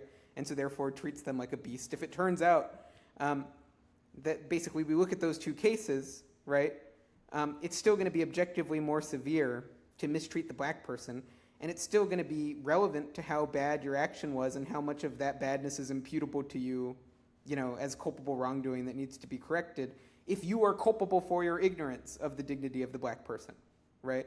So right, if you yes, are culpable for your ignorance and indifference to the dignity of God and the connection between your actions and an affront to the dignity of God, then it's still imputable to you as sin. But our theory does require there to either be the advertence or for the absence, the lack thereof, to be because of a culpable ignorance, where there's a moral defect in the subject. So we do take that into account. That is part of our theory. Yeah, good. Okay. All right, next section is considering whether all sins are equally severe. So let's consider this. Oh, I already have it up. Here we go. Another implication of this argument, seemingly, is that every single action, every sin, every moral wrongdoing is equally severe because they're all just sins against an infinite God. They're all infinitely severe, and they can't be ranked against one another. But surely that's false. Murdering somebody is worse than stealing a pack of gum. And if your ethical framework implies that that is not the case, that's very good grounds to reject that framework. Do you think the argument has that implication? I mean, it seems to me that. Okay, there we go. So again, we've already treated this, but probably worth a few words of reminder. Ethan? Yeah, so the theory doesn't have that implication either, because what he's imagining here is that there's one quantity, which is basically the badness, and that our theory is that the punishment has to be proportioned to that single quantity. And so we take all the badness aggravating factors, right, and then we sum them up, or we multiply them together, and then we get this one quantity at the end, this scalar quantity at the end, which is the badness factor for the action. And then the punishment reflects that, right? But for us, maybe we get a little mathematical here. It's actually all the morally relevant features to what punishment is fitting are like a vector. And so we're going to look and we're going to say, okay, let's put in here, in our little matrix here, we've got the dignity of the person that's offended against, okay? The nature of the action that was performed, right? So the degree of an affront to the dignity of the person, how much dignity the person has, the subjective culpability, etc. And all of these factors are reflected. And then for each of these factors, some aspect of the punishment should correspond to them, right? And so if the dignity is infinite, there should be an aspect of the punishment that's infinite. So there is the duration. If the subjective imputability of the sin to the person is finite, then there should be an aspect of the punishment that's finite and that varies between people in proportion to how severe it was along this dimension, right? So if I repeatedly and habitually do something over and over again with lots of forethought and deliberation, and meanwhile you do it episodically with comparatively little thought, as long as all the conditions are there where there was full advertence, mine is still going to be a lot worse than yours. And so that should be reflected. I should be punished a lot worse than you, right? But there's something common between them, which is the objective severity of it was infinite. And so that will be equal between the two. And so that should also be reflected in some aspect of the punishment. And so it's in this way that we avoid this consequence, which would be a disaster for respecting our intuitions about proportionality if there were no further proportionment. But the fact is that we can decompose it into aspects and then suit each aspect of the punishment to reflect the diverse aspects that then creates an order of badness among all these things. Yes. So there's the common aspect is the duration, and that's what's common between all these sinful acts that merit damnation. But then there are other aspects of it, and all of these then get also fittingly reflected in the punishment. And we can see there's a big order to it. Like even intuitively there's an order to it, which is, which punishment do you want more? Even though both punishments are infinite. Do you want the one where Randal says this later, you're boiled in molten lava with your whole body, or the one where every day you get flicked, but most of the time you're getting to drink a margarita sitting by the pool, Right. but some guy chases you down and flicks you once a day, and that's Behind the ear even, yeah. Yeah, and clearly we can tell, okay, both of these are, I guess, infinite punishments. I don't get to see God and I get flicked a bunch versus I get boiled in lava all day, every day. Both of these are infinite, but we can tell there's an order of severity to them, right? Yeah. And so we can tell that we aren't actually treating all sins alike.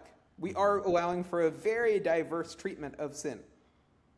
Is it worth here getting into what role classical theism has in all this, and God being identical to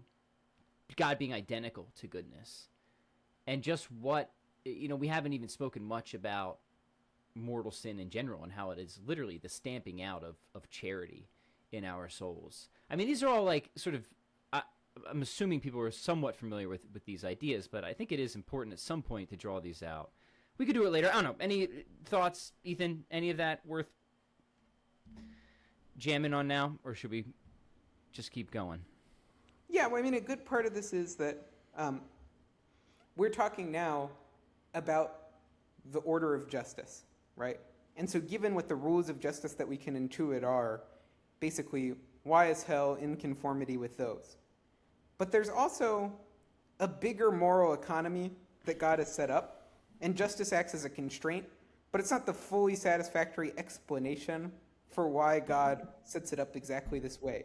Mm-hmm. And so there are things that go beyond just what these very bare bones principles of justice are going to tell us, even if we can see, well, everything that's happening within this moral economy is fully consistent, at least with those principles. Yeah. But there's going to be aspects of the divine wisdom that go even above that, right? Mm-hmm. And there's an even greater fittingness to the system that's instituted than just mere conformity with the most bare bones principles of justice.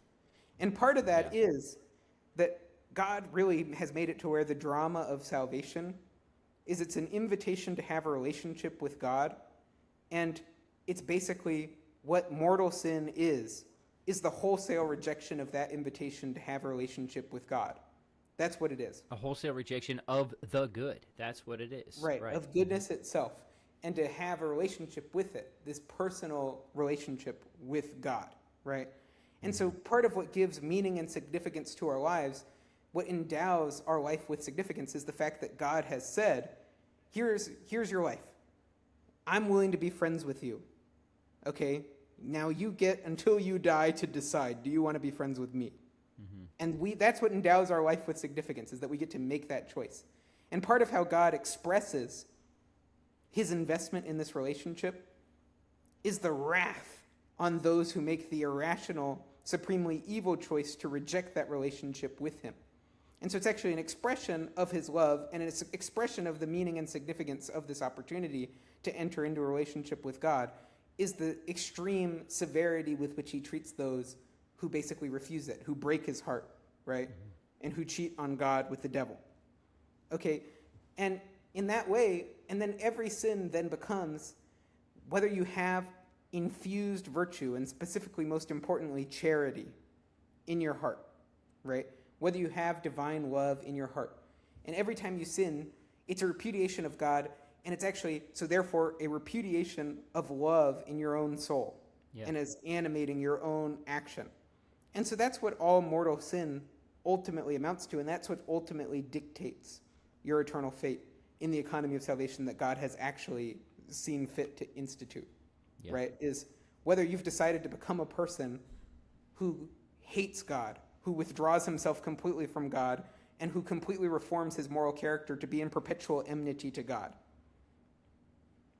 Yeah, great. Okay, that was definitely worth exploring. All right, but now we'll continue on with the clips. All right, here we go. Next one is as follows.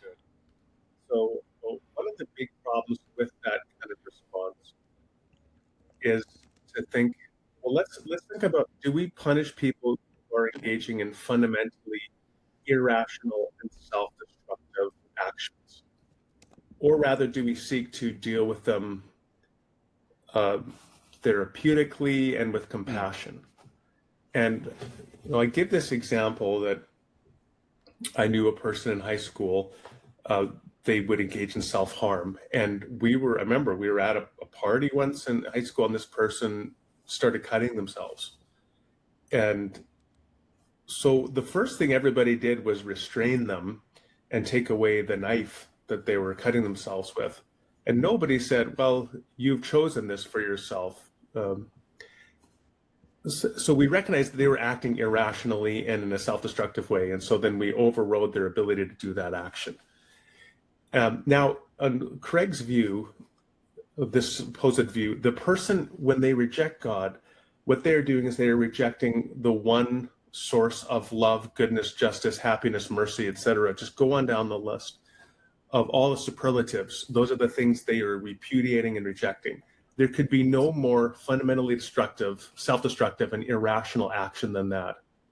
And what Craig wants to suggest then is when a person is engaging in the most unimaginably self-destructive, irrational way, God then consigns them to a self-imposed torture forever to experience the just deserts of what they have chosen, rather than to respond to them in some kind of merciful way by recognizing, and therapeutic way, by recognizing they're acting in a fundamentally irrational way, and say, when a person's acting that way, you don't punish them or allow them to punish themselves by stepping back and allowing them to do that. Rather, you intervene with the same mercy and compassion that we did at that party. In fact, infinitely more mercy and compassion than we would ever have as stupid teenagers at a party.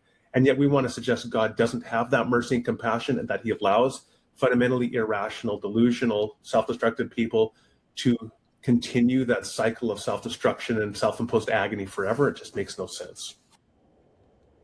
Okay, so he brought up Craig, William Lane Craig, because I think Miles brought up Craig as a point of intersection between your account and his account. So I don't know if it's worth... I'm not entirely familiar with how Craig actually defends the doctrine of hell, so I think it's important that we stay focused on what Ethan says, obviously. He said stuff that's relevant here anyways, which is just... Yes. The part he says, and part of this is, I mean, this is the point earlier in the video when I say he alludes to the harder problem of hell, which is basically just a question of, okay, but God, in his infinite mercy, why doesn't he just have compassion and deal with these people in like a therapeutic way or a medicinal way to restore them, right? Because that's what we would recognize as basically like the virtuous human conduct towards people, right? And basically, the first thing we need to establish here is nothing about what he says shows that when people engage culpably, so when all the conditions are met, right, it's not super pathological to the point where they're not even reasoning, right, or they're not making like a voluntary, deliberate decision, but culpably, like when we take a guy who's like a serial killer, you know, like Charles Manson or Ted Bundy, serial rapist, serial killer. Why aren't these examples ever brought up, right? Right. Well, no, and we take those people, and we say. So on the one hand, do we have an obligation to behave towards them in a way that like rehabilitates them and is super merciful and compassionate? Or is that a matter of liberality where really, no, we would be perfectly within our rights. It would be perfectly just for us to deal with them very harshly and to give them the just recompense for all the harms they've inflicted on others, right?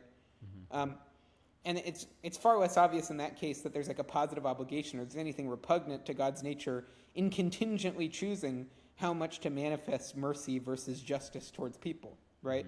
Now, towards every person, God will manifest both mercy and justice just to different degrees, right? And so, for instance, towards the all the people who wind up in hell, God literally emptied himself, took on the form of a servant, right? Endured like this horrible agony and suffering and affliction on their behalf in order to merit for them redemption and to extend that offer to them. and then throughout their life repeatedly came at them with opportunities to change their ways and to receive the benefits of that into their life and to be reconciled with God. And repeatedly they kept slamming the door in God's face, right? And so the question is, so God did show that person mercy, a lot of mercy, way more mercy than you would ever show anybody, ever. But the question is it ever fitting for there to be a limit to God's patience, to create a finality, to where he says, no, but if you want to make a decision to reject me, I'm going to make that a real possibility for you. Right. That's a real possibility, not a fictitious possibility. I'm going to create agents who really, in real life, have the ability to make consequential decisions, including ones that will irreparably sever the relationship between me and them, and irreconcilably do so. And it's far from obvious to me that this thing that he's not obligated in strict justice to do, right, even though he does show immense, tremendous mercy towards them, that towards the reprobate, there cannot be finitude to his patience. I think there can be. And he was both infinitely merciful and infinitely wrathful towards those people. Yeah. I mean, and grace is a gift already to begin with, right? So let's not forget that aspect of it, right? And rejection of grace is itself a sin. It's something that's purely gratuitous. It's not something that people were entitled to. Right. There's nothing about our nature or principles of justice that it is owed to us. Right. Exactly. Right. Yeah. Mm-hmm. And so, but all of this, the entire point of mercy and compassion, like mercy is precisely going above what is due to the person in the order of justice, right? Yeah. Mm-hmm. You're going over and above. You're treating them with more liberality than is strictly due to them, or that they're entitled to, that they have a moral claim to. And so the entire point is you can't say that it's repugnant to God's nature to basically withhold something that people aren't entitled to from them. That it's in some way repugnant to his justice to do that, right? And is it repugnant to his mercy? No. Yeah. The entire point of the mercy is it's gratuitous, it's contingent, and he provisions it, and there is a universal aspect to it, but there's also a particular aspect to it. There's both. These things are all, and this is what brings up the point about classical theism you brought up earlier. Yeah. All of these are genuine aspects of God that are manifested in diverse ways in the created order. And so both the justice and the mercy and justice and mercy get manifested, right? Yeah. The compassion and the wrath get manifested. And both of those are true and good things that God does and that he brings about. Now, another thing is, what's expected of us creatures is to reciprocate God's mercy.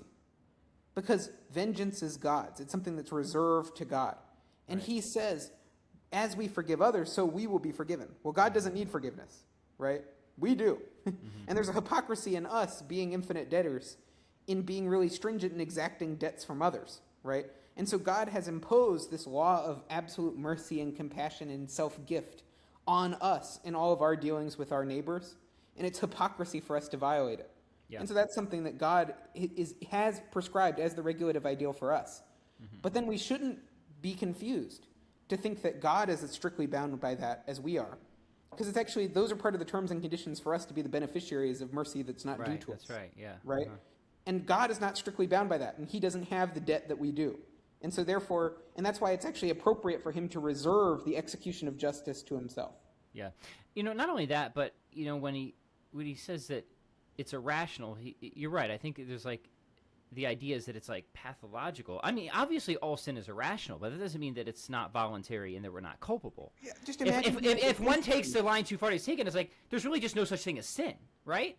That's really what he's saying at the end of the day, which just means that Christianity on a whole is just out. It's not just hell, right? But Christianity on a whole. Yeah, sorry, Ethan, go ahead. Yeah. No. I completely agree with you. It's just imagine a defense attorney getting up and making this argument, right? Where you go and you say, well, no. So I know that my client walked into the church and mowed down a bunch of 7-year-old school children who were, praying at Mass during a break from school. I know that he did that. But look at how irrational that is. How fundamentally irrational it is. Exonerate him right now. Right now he's off the hook, right? We must take a more therapeutic approach. That is insane, right? That is insane. That is insane. The inordinance of the action is something that cries out for there to be a rectitude, basically for there to be a restoration of the order of justice. So just as the person has exceeded what is allowed to them by reason, they've deviated from that, there needs to be a correction.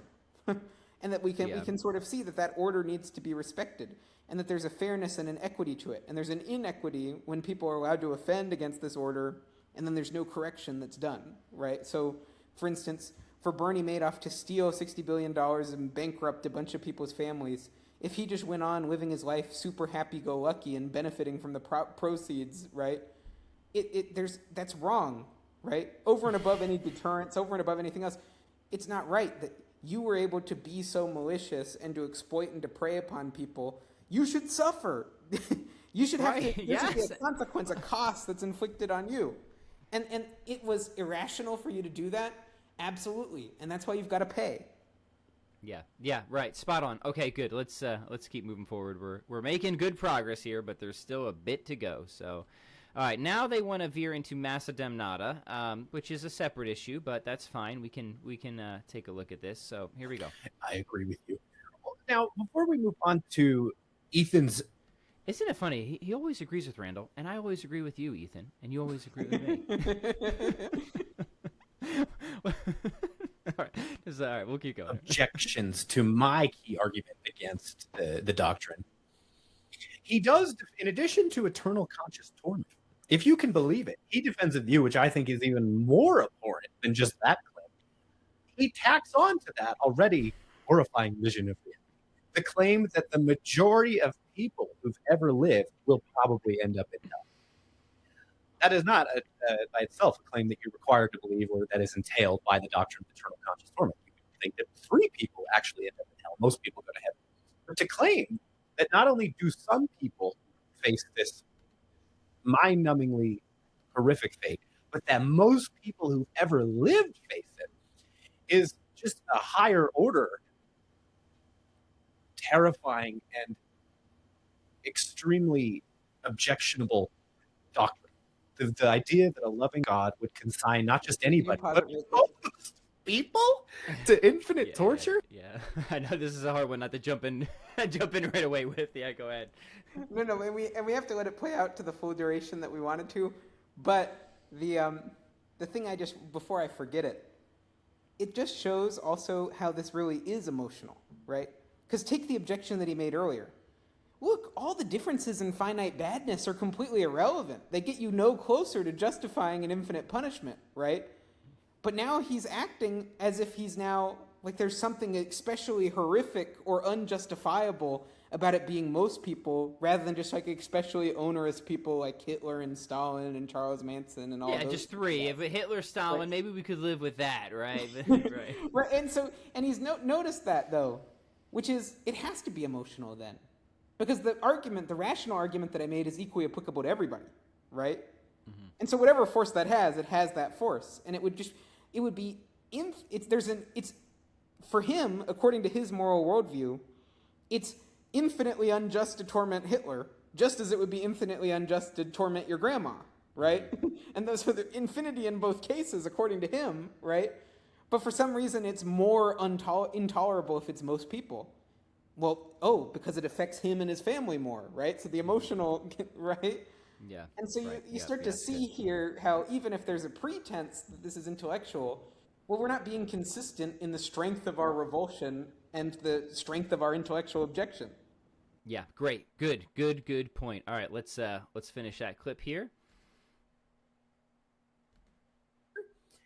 So I guess I just want to flag that precisification that Ethan makes of this already horrifying doctrine and get your comment on it. How can anybody affirm just on its face that it's ghastly? God would create a scenario, a loving God would create a scenario like that, where most people are consigned to hell. Is this a traditional doctrine?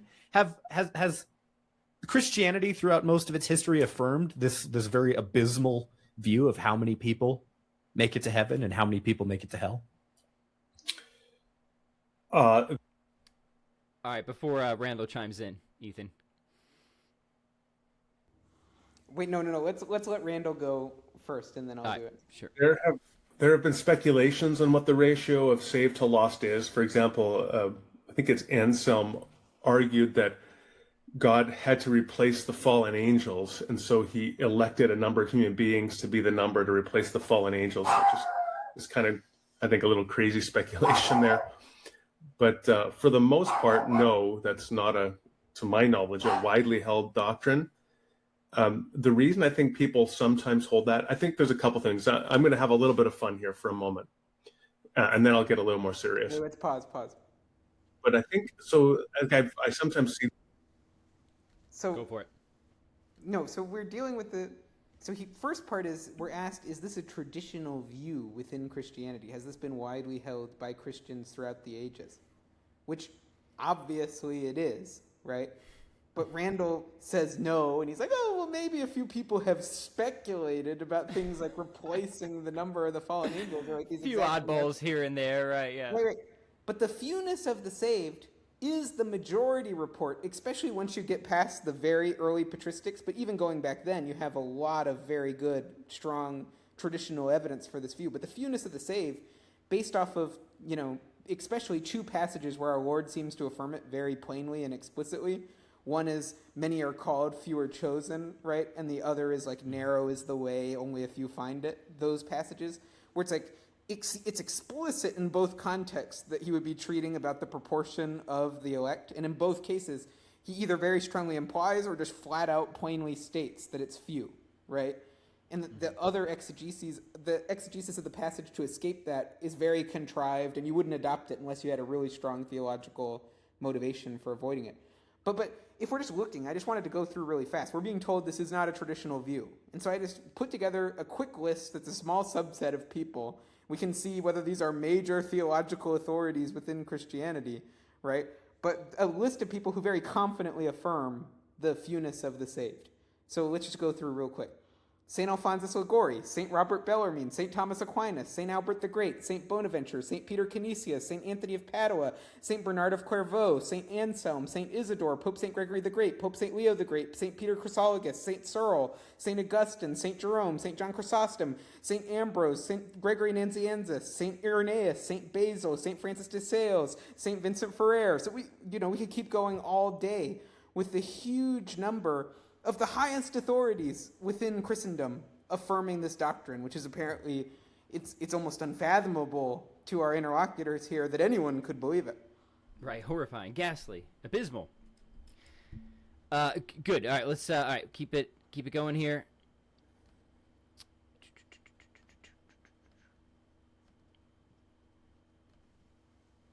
These videos online for people like eating the hot sauce or ghost peppers or something, and they're like sweating and stuff and suffering agony. And there's kind of this toughness about being able to take in more hot sauce or a higher spice level than others can. And I almost think there's something going on like that sometimes where I encounter people who have doctrines like that. It's like, it's almost like a sign of their theological strength that they can take in a doctrine so abhorrent as that. Now, again, I'm not saying that in terms of it's a little bit of my armchair psychologizing, but I just find that repulsive, and I'm not impressed by it.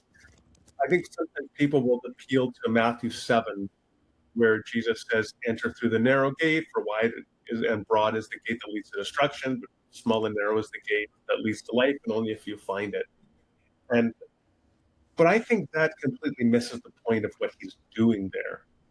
What he's doing there, I think, is not giving a prophecy about the ultimate ratio of saved to damned or lost in eternity. Rather, he's using hortatory or motivational preacher language to get people to repent. And he's using a very visual illustration to get them to do that. And so he wants to motivate people to repent and seek restoration, not to be pessimistic about the ultimate ratio of saved to lost. Okay, going to pause it there, Ethan. So first about, just trying to be tough with these difficult doctrines and whatnot. Well, yeah, I mean, all of those saints and doctors of the church that I just read out, I think they were just, eating hot sauce to prove how hot the spice they can tolerate is. They were all piety signaling to everybody who wasn't sufficiently convinced, by all their other heroic acts of virtue that they were the real deal. They just needed to sprinkle on this sort of very dark, pessimistic doctrine about the fate of humanity. Ghastly, abysmal. Yeah, right, yeah. I mean, it's very cheap psychologizing for which no evidence is offered besides, I guess, his personal animus towards his rivals, which I guess is fine, but should be, I guess, dismissed with as little consideration as went into offering it. But Yeah, right. We can go into his exegesis of one of the two key texts in Scripture where Jesus seems to treat the matter explicitly. I mean, he completely ignores the other text, which is even more explicit, which is many are called, few are chosen, after a parable that you can't interpret any other way than about election, right? You're right, yeah, right. So, but fine, we can go to, and so he talks about Matthew. I mean, I know why he doesn't mention the parallel passage in Luke, which is that in that one, it literally, here's what's the answer. It says, someone asked him, Lord, are only a few people going to be saved? Then he said to them, and then Jesus proceeds with the narrow gate story. So it's literally, the context is a person asking about the fewness of the saved. Right. And then Jesus explicitly answering in the affirmative, right? That'd be a weird way to answer if you're trying to get an optimistic result. So that's the parallel passage. Super. Come on, right? Yeah. And so then you go read the Matthew text in the context that it's just it's a parallel version of the same reply that he's giving when being asked point blank about whether there are only few that be saved, right? So then you read the Matthew text and it said only a few there are that find it. Well, just interpret. So even if he's doing an exhortation, I agree that that's his purpose, right? So similarly, when he brings up that people are going to be damned to hell for their sins, his intent is exhortatory. He's trying to exhort people, hey, this bad thing is going to happen unless you repent, right? And so that's why he's admonishing them that there's going to be wailing and gnashing of teeth in hell. I agree, he's being exhortatory. But an exhortation isn't a license to deceive or to say false things, especially given the veracity of our Lord, who the entire reason he came into the world is to bear witness to truth, he tells us, right? Right, yeah. And so when he makes this flat propositional affirmation, we should trust his words just as we trust his words in other contexts. And what he says is very clear. There's a narrow way, there's a broad way. There's a bunch of people that are going down the broad way. A lot of people are going down that one, and that's the one that leads to destruction. And then there's the narrow way that leads to life. And there's only a few people who find that way, right? And so he's not giving us a reading according to which that's not a false statement. He just seems to be saying, he's giving the listener a false impression that only a few people are going to be saved by making a false affirmation. So he's just saying it's basically like a pious deception. The exhortatory reading is not a reading. It's just, yes, that his intent, his rhetorical intent, is to admonish people by drawing attention to a fact. Yes, yeah. So, I mean, Ethan, what would you say that we should, expect? If universalism was, if that were true, is this what we would expect, to find in Revelation? Versus if the traditional doctrine of hell were true, is this what we would expect? Where do you think things fall along those lines? Yeah, I think it's way more expected given that infernalism was true. Especially given the most trusted exegetes of the Bible are appealing to these passages as proofs of the fewness of the saved, right? And so the actual effect that our words have, that our Lord's words had, and he's the greatest communicator of all time, right, was to convince the holiest, most devout students of the Bible about the fewness of the saved on the basis of these affirmations. So if he had any communicative intent other than that, it was bad communication, right? Because it led to this apparently abominable view being so prolific among all of his disciples. And you can bet that this view would not be as prominent if it weren't for these statements by our Lord. Right, yeah.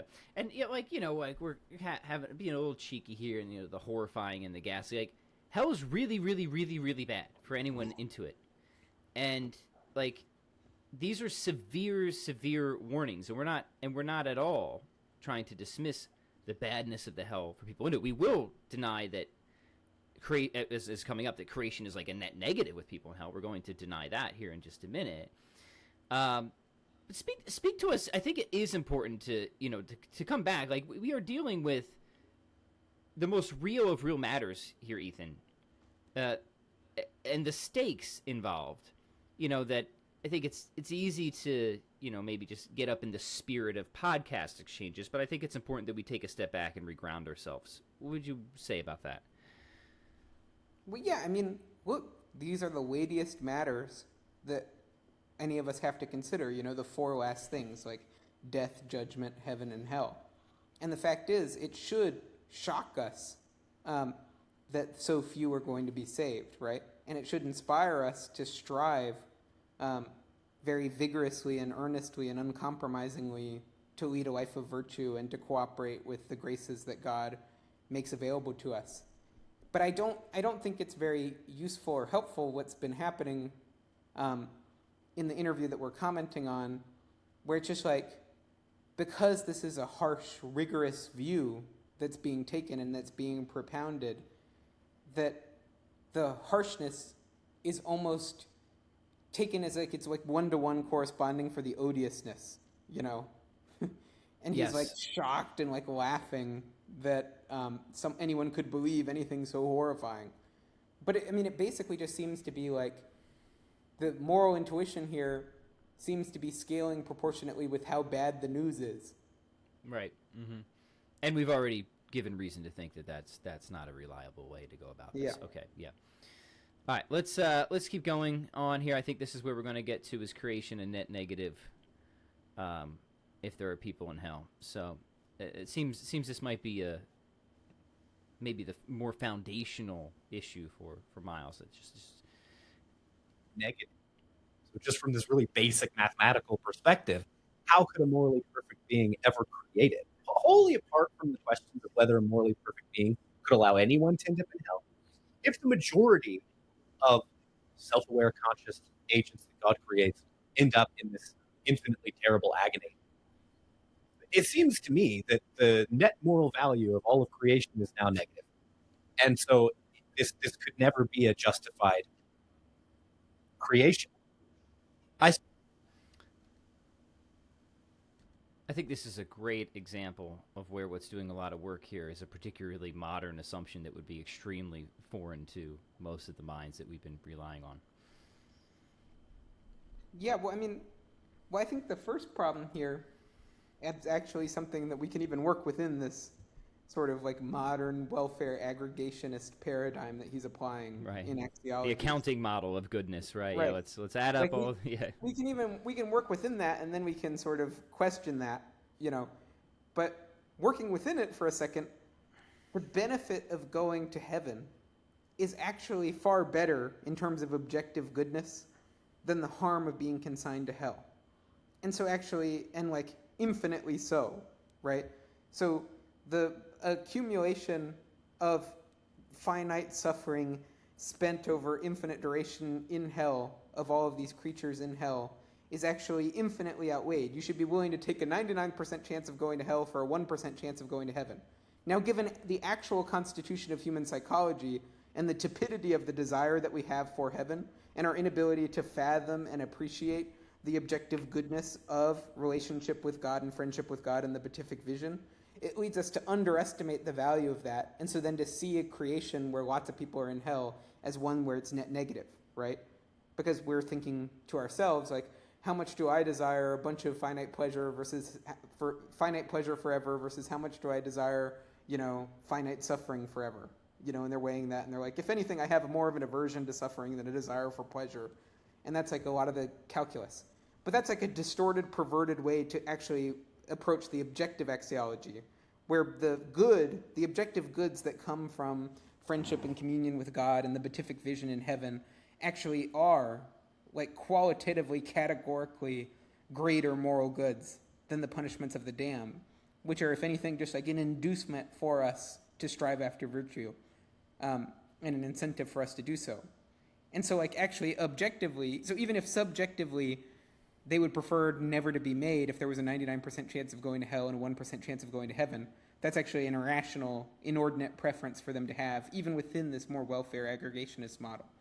But then the second thing that's a premise that I'm going to dispute is just that a constraint on God's creating is that he's trying to create like a welfare positive creation outside of himself. And actually, I don't think that's so, because of God's infinity, which means in this usage, it's not mathematical infinity. We're talking about metaphysical infinity, being literally boundless or limitless. You literally can't circumscribe it in any way, right? That's what we're referring to. That's right. When we talk about infinity. Given God's infinity, the goodness that he has in himself, God's enjoyment of himself, his supremely blessed life, you can neither add to it nor subtract to it with any creation outside of himself, with any degree of badness or privation within that creation outside of himself. So he can't become any worse off no matter what creation he creates outside of himself. And he can't become any better off through creating something valuable outside of himself. So those simply are not the goals that he's pursuing in creation. And so he doesn't pay much attention to the aggregate welfare of the creation, because he's totally indifferent to that.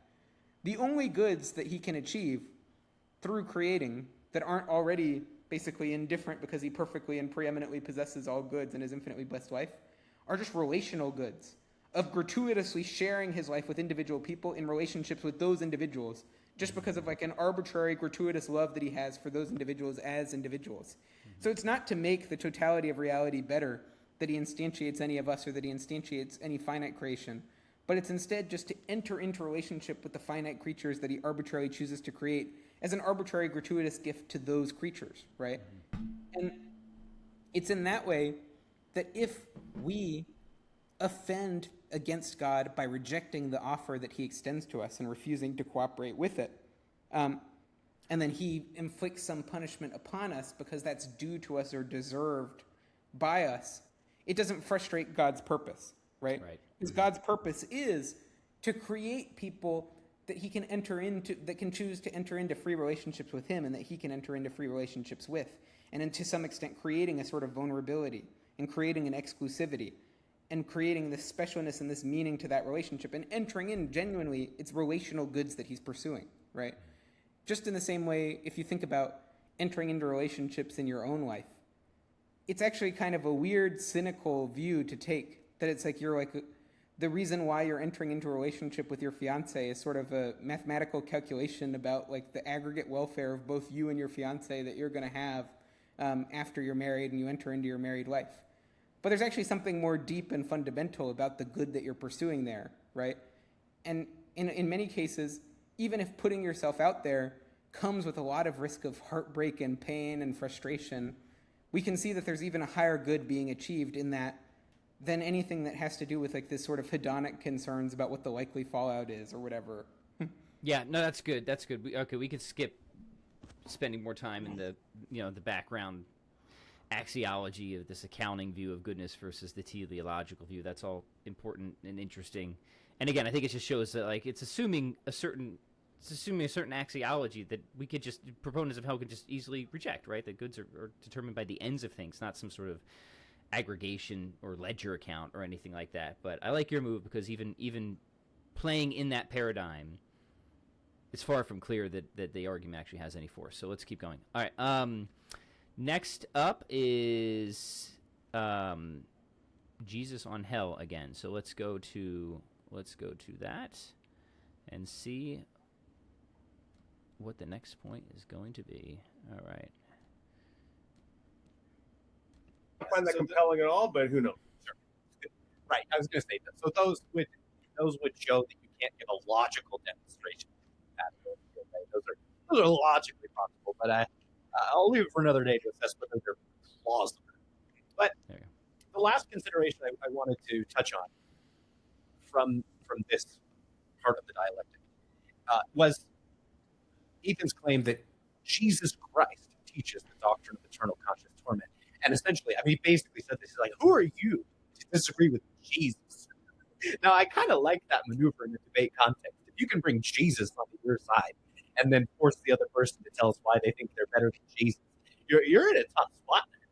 So what I didn't want to do was get into nuanced debates about how to interpret the Gospels and Jesus' remarks about eternal punishment and so on, because I'm just not well versed in those issues. But if you could give just a short answer to that, do you think you're positioning yourself against Jesus by denying eternal consciousness?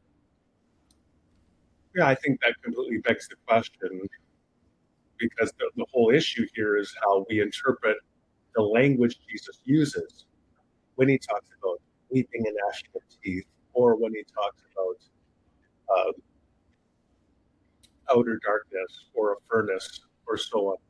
And when we interpret a lot of that language, for example, is it's talking about God's coming judgment in the midst of history, not about some posthumous event in the afterlife.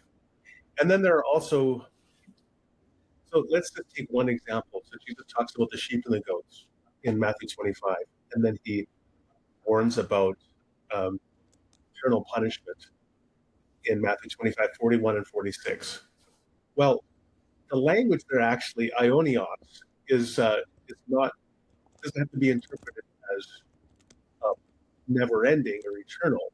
It was famously done so by Augustine, who argued that because the life is an eternal state, aionios for punishment must also be eternal. They must be parallel states. And so Jesus teaches that, and I guess Ethan would probably think that. But annihilationists say, well, there is as much here a contrast intended as there is a comparison. So each can be understood to be absolute in their finality, but you don't have to think each is infinite in their duration. So when he says eternal punishment or aionios kolasin, what you could be is simply a final absolute punishment. And then lastly, there's a universalist interpretation of the words of Jesus there, is that he's not actually, so that aionios there need not be interpreted as eternal, but is simply the punishment pertaining to an age, because aionios, we get the word eon in English from it. So it's an indefinite long period. It could be that Jesus is just saying there will be a period of judgment after death, and that's all he's saying there. But he's not saying that punishment is final or that it never ends, just that there will be a period of punishment, which is consistent with a universalist perspective. Okay, so we addressed this already a little bit, Ethan, but let's get some more of your thoughts. Yeah, well, so let's think about this for a second. So the first point is, notice how, I teased this earlier, previewed this earlier. None of the readings that Randall's offering are really consistent with his view that there's like a no torment is inflicted and no punishment is inflicted, right? And these people aren't dealt with harshly for all the crimes that they've committed. But those have been a ton of the intuitions that he's been pumping throughout the preceding conversation leading up to this point, right? Right. And so there is, at the very least, if he's trying to avoid having to confront this argument that he's going up against the authoritative teaching of Jesus, well, he should at least argue in a manner consistent with how he's going to exegete all of the text, right? That's a really good point. Yeah, I hope people appreciate that. Yeah. Uh-huh. But he doesn't argue in that manner. He argues in a completely different manner, and then he just says there's ways I can obfuscate or try to wriggle out of like the most extreme interpretation of various passages, and they just focus on one, sort of like those the key Matthew text where there's like a symmetry and an antithesis that's set up by Jesus. But yeah. That's the first point. Second point is it's obviously not begging the question to make a theological argument, right? I mean, we're saying in the context there, I was speaking to justify Christianity and Catholicism against an interlocutor who is objecting to hell, right? I wasn't speaking to a Christian to try to convince them to accept hell but with all these other rivals like annihilationism on the table. That wasn't the dialectical context I was in. I was in the context, I was just assuming we know Catholicism is the main thing that we're motivated to accept. Catholicism's committed to this. And so I'm just taking for granted that we can at least prove from the theological sources that we are committed to this and that Jesus does teach this. And right. At the very least, Jesus teaches that the church is authoritative and the church teaches this. And all, you know, I was assuming that. I was taking that for granted in the dialectical context. I'm not begging the question. But regardless, I mean, we can just get into the theological evidence and weigh that against even these highly contested, controverted intuitions, right? But notice, as I said, he's not interpreting the theological evidence in a way that's consistent with the rest of his philosophical evidence. So these cases don't actually cohere. They don't go together, right? They don't conciliate. Mm-hmm. Yeah.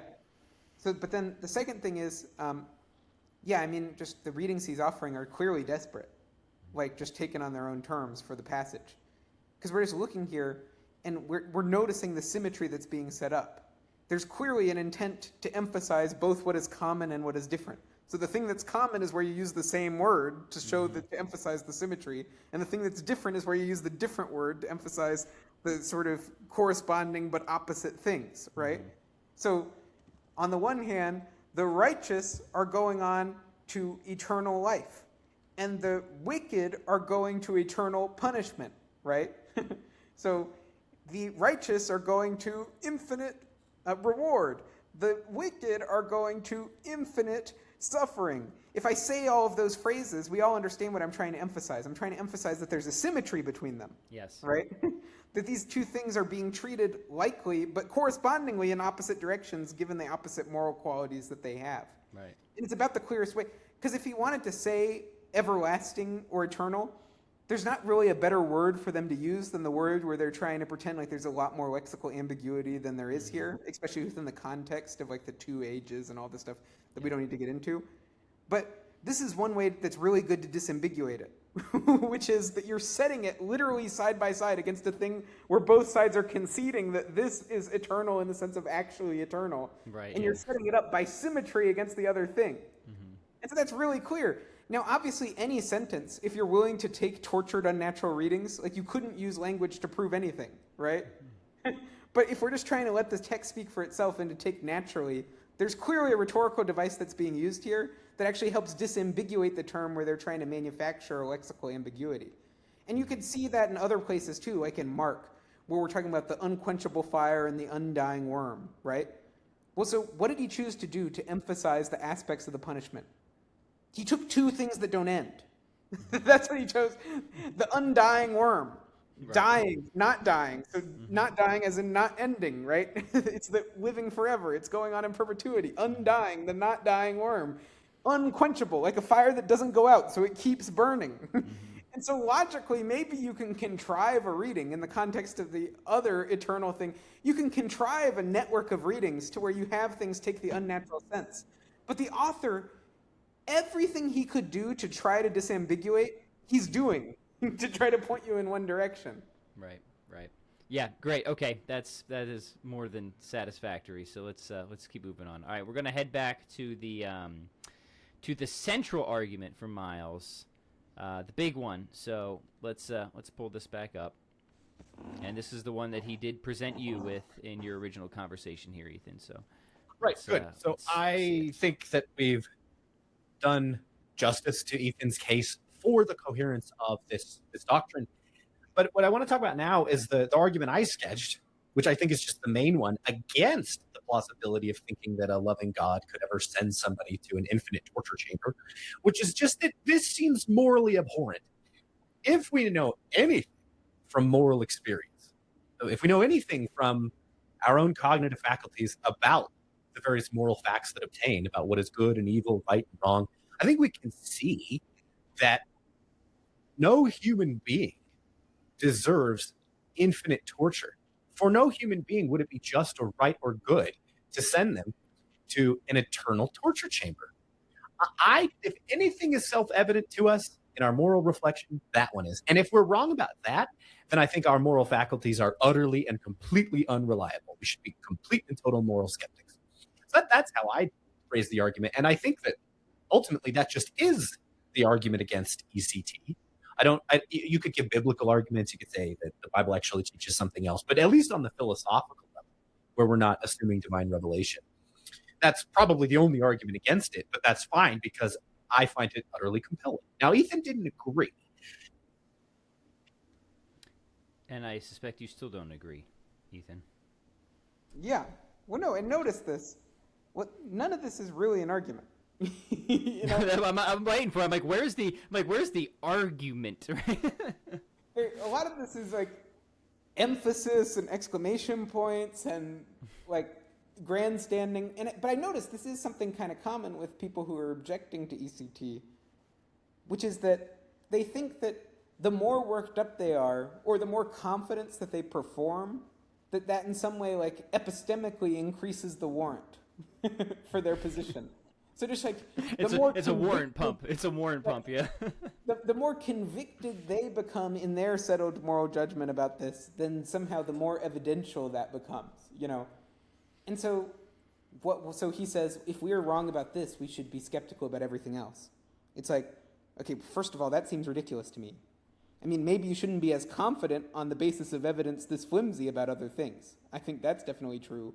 So when there's a highly contested moral intuition, and it's just you and your friends are just, your main argument for it is table pounding about the first order intuition, and then other people are reporting like, I don't know, doesn't seem that way to me.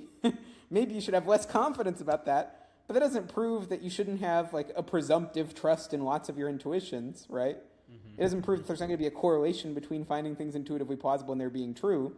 It is going to show that you're not infallible, and that even on issues where you were really, really sure, you could sometimes be wrong, right?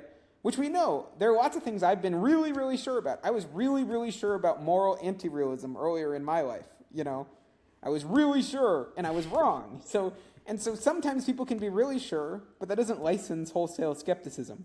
It just licenses, first of all, not being so credulous in the future, and so making sure we have more serious grounds for confidence when we invest confidence in propositions, right? And so in this case, the evidence is just you and Randal's sentiment, and you and all your friends. And we could take a survey of all the people, and so that's the evidence. And the fact that you guys feel really confident about it, and some of these other guys, they're a little bit more equivocal about it, and then these guys are really sure it's wrong, and these guys are equivocal that it's wrong, and that's the evidence set that we're actually dealing with. And so it's not if anything's wrong. So for instance, tormenting babies for no reason, right? A random person going and tormenting babies with literally no reason whatsoever, you know, like stepping on people's toes for amusement, you know, all those things, I think we can be really sure they're not right. There's going to be a general consensus. And that even if God came down to you and told you, hey, Miles, you're wrong about the hell issue, I bet you'd continue to believe all those other things. So I don't think it's true that if we don't know this, then we're wrong about everything. I think that's just a way to sort of soothe yourself in your confident rejection of something where there's a lot of stakes to the amount of evidential weight you're placing on it. Yeah, good. All right, no surprise. Randall's going to agree and endorse Miles' central argument, so let's see what he has to say here. I do. I think if we had we took some time, we could identify multiple intuitions that I think are pretty foundational, such as that torture is wrong, or that never-ending punishment that punishment has to have some warrant. So for just to go into this a little bit of depth, why do we imprison people? Why do we subject them to suffering? I want to pause there because, you know, torture is wrong. If we mean that people shouldn't suffer for crimes they commit, I don't share that intuition, right, at all. And that punishment must have warrant. Well, I think we've been talking a lot about that through this entire conversation so far. Yeah, well, I mean, just the repeated emphasis on torture, it's like, this is a very modernist sensibility that you can't inflict suffering on people for culpable wrongdoing. And it's like weird, because it does lead to this like weird sort of like entire like penal abolitionist set of intuitions, if you really believe that. Yeah, you know? right. Because why would it be categorically wrong to like inflict suffering and discomfort on a person, but not greater harms to the person that don't involve like conscious discomfort, right? Because like, so for instance, like I would rather be beaten or like flogged with a cane like 20 times in Singapore than like spend the rest of my life in prison in a small cage, you know? Like So the harm that's inflicted on me by depriving me of my liberty for a lifetime is just clearly greater than like momentary severe physical pain, right? Right. Yep. And these things seem commensurable, and I don't see why it would be categorically wrong to hit a person, but not categorically wrong to deprive them of their liberty throughout their entire life, right? And so it's very weird, because it's just strange to me. It seems arbitrary to just say that you're not allowed to inflict pain. Yeah. Okay. Let's let Randall continue here. Of the things, the kind that comes with like imprisonment. While we do so to protect others from them, we do so to serve as a deterrent. Those are some reasons. Those reasons, I think, don't satisfy why we would do it in this case, right? We don't need to deter people. We don't need to protect others from these individuals by imprisoning them in this chamber of torture. So ultimately it comes down to some sort of penal view that they've done something wrong, which requires this punishment. And again, our intuitions don't support that that would justify torture at all, I think, let alone an eternal torture. And then there's this idea of people having an awareness. So again, we get this mysterious our intuition. But when we realize it's, what do you mean, your intuition? You in what group, right? Are you speaking on behalf of humanity as a whole? Like morally sane people as a whole? Because it's just not going to be true. It's going to be most people in most places have thought it's okay. Retributive punishment, including the infliction of pain, is okay.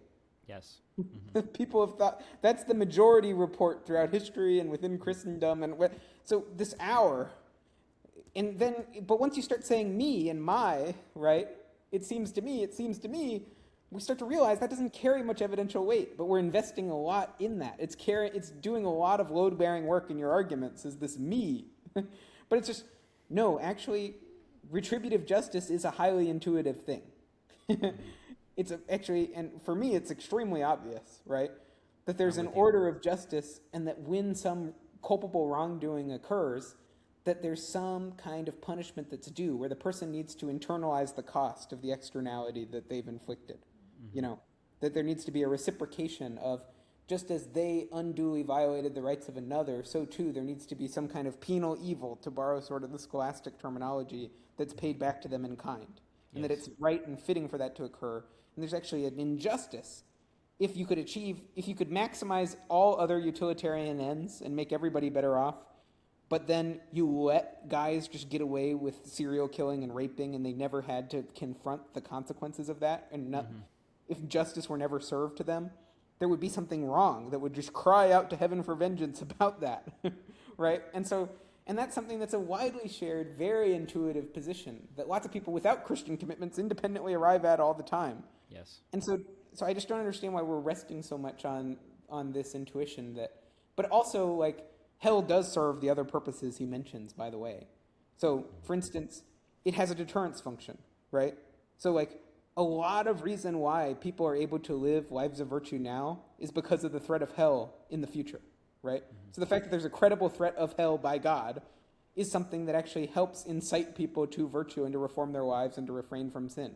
Yeah, and there are lots of people that are Catholics that are amateurs in the spiritual life who graduate to higher levels in the spiritual life, often start out, it's like it says in the Bible, the fear of God is the beginning of wisdom. And so when people start out sick, morally sick, and self-loving, one thing that's good is to harmonize prudence and morality. And hell does that. So it does serve these more functional ends as well. So I think it's also a mistake for him to dismiss that. Right. But the part about him just denigrating and disregarding the retributive aspect to punishment is also just absurd to me. Yeah, I'm with you. All right, let's see the end of that one. Here we go.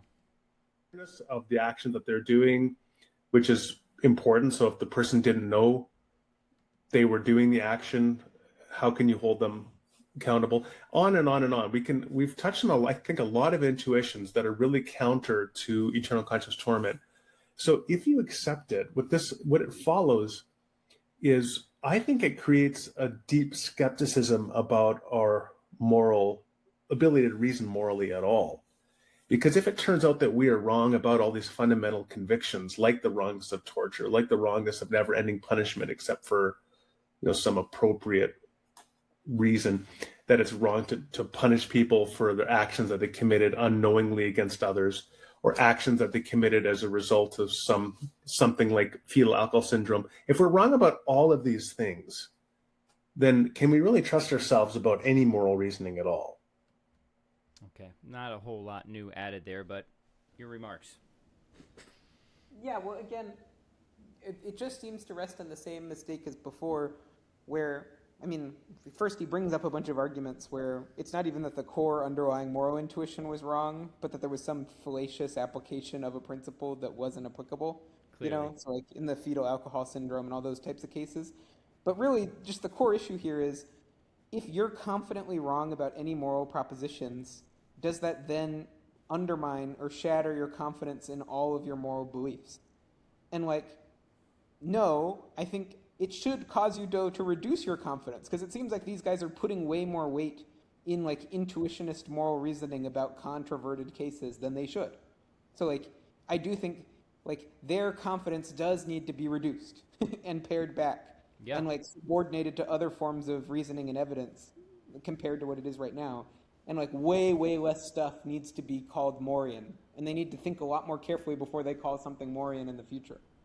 Yeah, I mean, Morian just doesn't mean phenomenologically forceful, right? It's got to be like very, very widespread, deeply entrenched, stable, and they're not given that, right? That's not. They just seem to think that like something feels really, really strong to them, and that's about it. So well, and a lot of times Morian, like generally a precise formulation that you could write down in a piece of paper is not actually the Morian intuition, right? Because it's usually some kind of concept cloud that's the Morian intuition, and you kind of have hypotheses about how to precify it, but there can be slippage between the hypothesis and the actual sort of like cloud that you're trying to pin down or to encapsulate, you know? Yeah, and so like that, like for instance, when I say I exist is a Morian intuition, if I then give you a bunch of philosophical analyses of the concept of the self, not all of that is going to be Morian, right? Yeah, right. there's totally. there's going to be ability for there to be slippage between my analysis.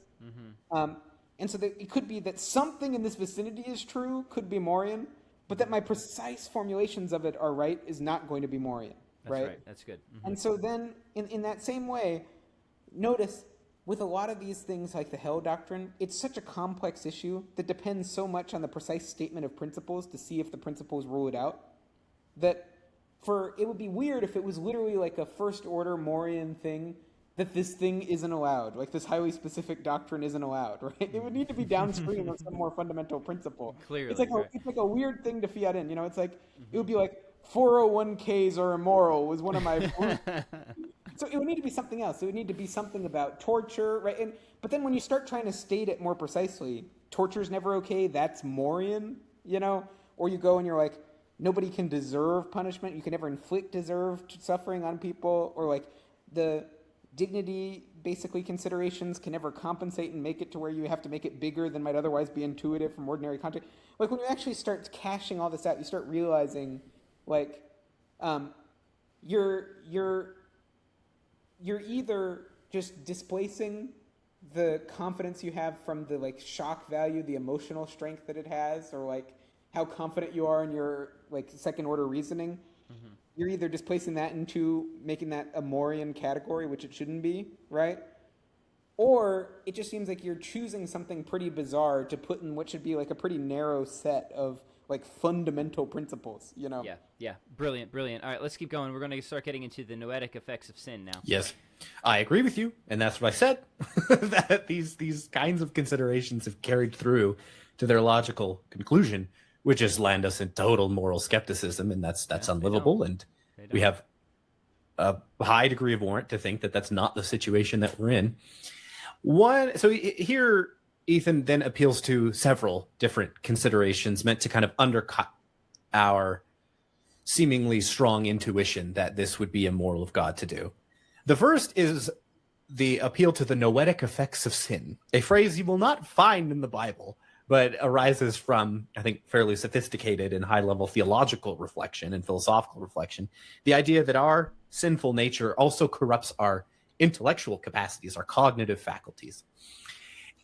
And I gather what he's saying is, given that our cognitive faculties have been implicated by sin and are therefore not functioning properly, that serves as an undercutting defeater of whatever those faculties might tell us. And in this case, our moral faculties tell us this is horrific. If anything is, but it's damaged. The faculties are damaged by sin, and so we can't really trust what they have to say. Now, insofar as that's the argument Ethan is making, and maybe it was more subtle, I think that again would just give us total moral skepticism. But you do hear in the theological debates this noetic effects of sin. I'm not much impressed by that, but it's common enough that I think it deserves some comment. Okay, let's pause there and get your comments on Miles' opening there.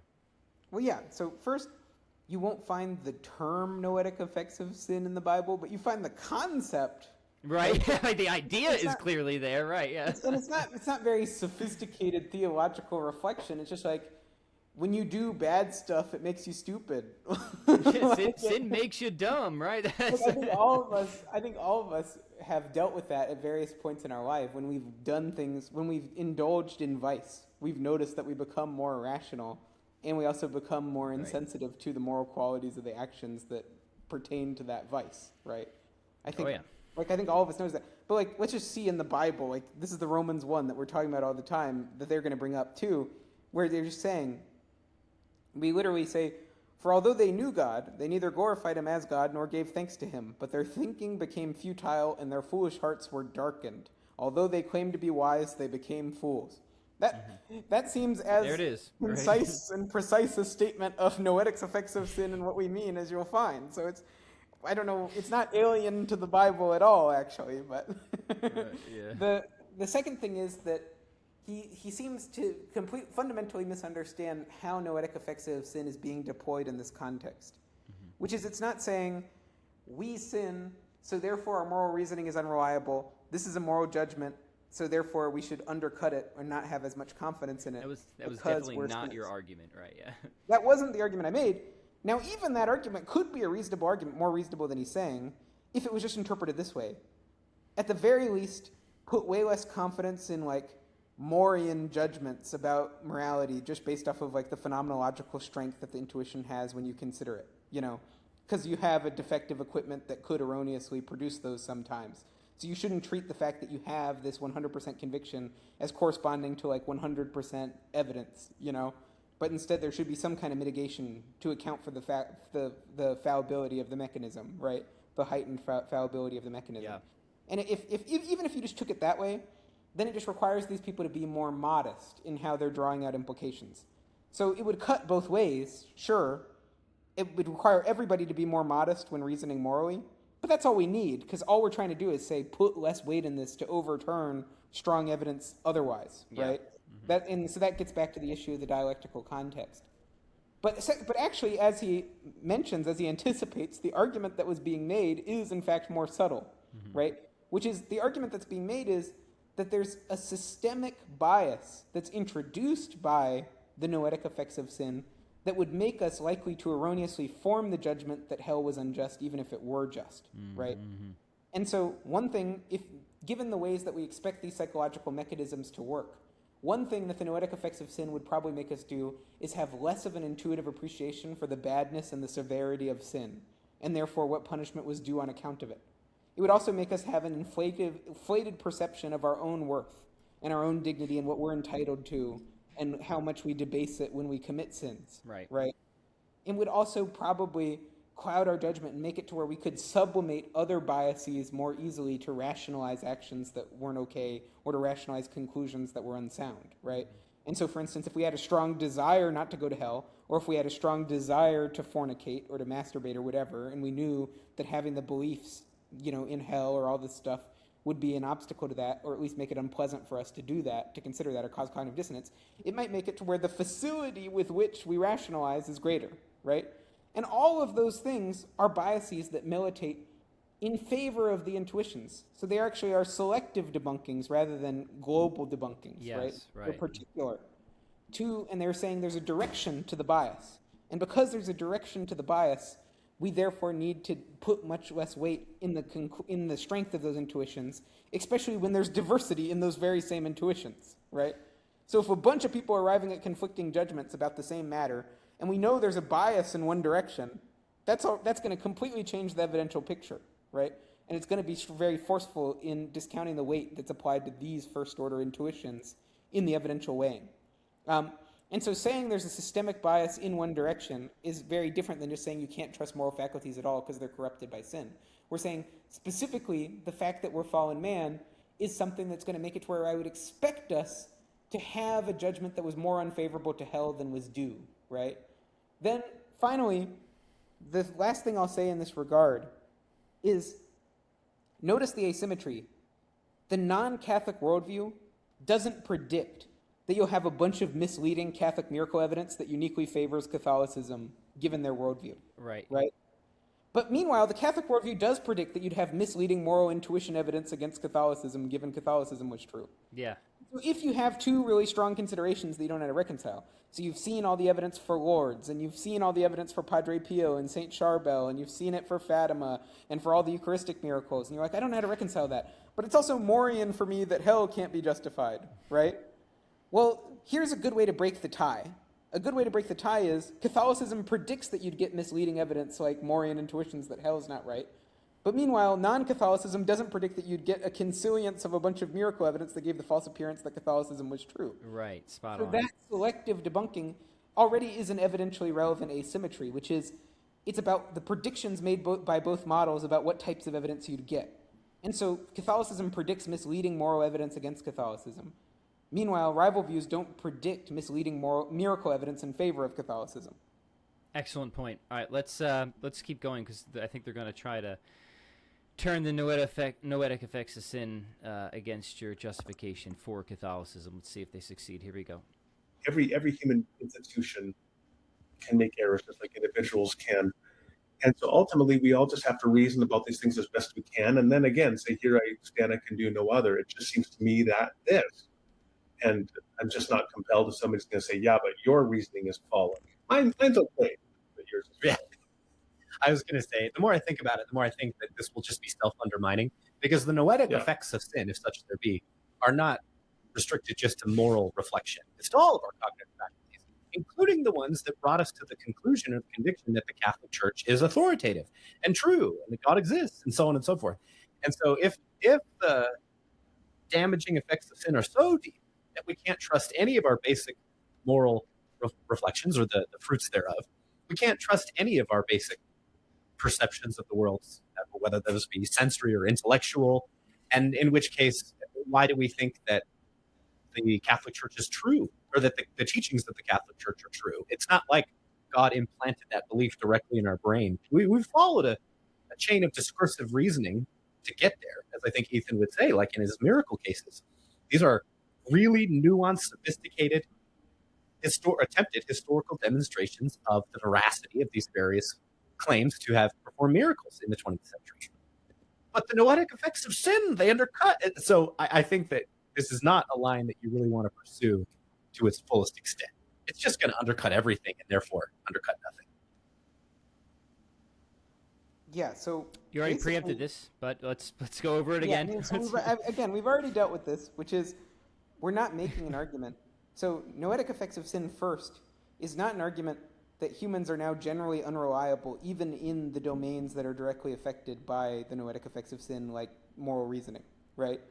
So it certainly doesn't imply we're generally unreliable in perception, right, or cognition, or these other domains, like drawing inferences about the probability of naturalistic explanations for putative miracles, right? Like those are very peripheral areas in which there would be noetic effects of sin, and God in his providence wants to preserve general reliability. So like he's our epistemic bodyguard, as we said in the previous episode. Just had that talk. Yeah, it's perfect. Right. He's not gonna permit us to fall away into the point where like we're in a skeptical scenario with the extent of the noetic effects, even with regard to natural morality, right? But however, it is going to, especially in the areas that are directly affected, like moral reasoning, at the very least cause us to be more circumspect in the confidence that we invest in the conclusions. So that's definitely true as a general point. But more specifically, the actual argument that's relevant here is that the noetic effects of sin don't just increase error uniformly across all possible errors that you could make, but instead they do so in a way that is in conformity with basically the concupiscible, like disordered appetites that the sinner has, right? Right. And so basically when a person lives a life of vice, they wind up having a malformed conscience. And so then they become less sensitive to and responsive to moral reasons. And we take those types of examples, right? And those are the examples that are cited in Scripture too. And so those are the ones that are directly relevant. And so for instance, if you love sin and you hate God, then you're going to care less about offenses against God. You might even say, like Randal does, that you don't even know what it means to offend against God, right? And you might not feel the weightiness of sin and its severity and how it cries out for punishment. Those things may not be as emotionally salient to you as me suffering is bad, That might become more emotionally salient to you. And then you may sublimate this through the Noetic Effects of Sin into forming an unshakable intuition. If I know anything, I know that bad things happening to me because of the bad stuff I've done is not fair. Mm-hmm. Yeah, good. Okay, let's move forward now. We're going to consider the appeal to holy people. Again, a lot of this is repeated, but I think we're getting some fresh insights every time we revisit this. So let's do it. We're almost through it here, people. Stick with us because this is important. This is good. All right. The second point, which we have touched on, is something that really floored me. And admittedly, I didn't really know how to respond to it because I wasn't expecting it, was this very brass appeal to the authority of, the holy saints within the Catholic tradition, and then specifically within the 20th century, which I didn't realize. He rattled off names of these various figures, which I thought were from deep history, but no, they were from the 20th century. And he said that it seems like, reflecting on the history of Christianity, or the 20th century history of the Catholic Church specifically, the holier a person gets, the more they think that they deserve hell as punishment. They see themselves as increasingly wicked and therefore of meriting an eternal hell. I take it to be the argument.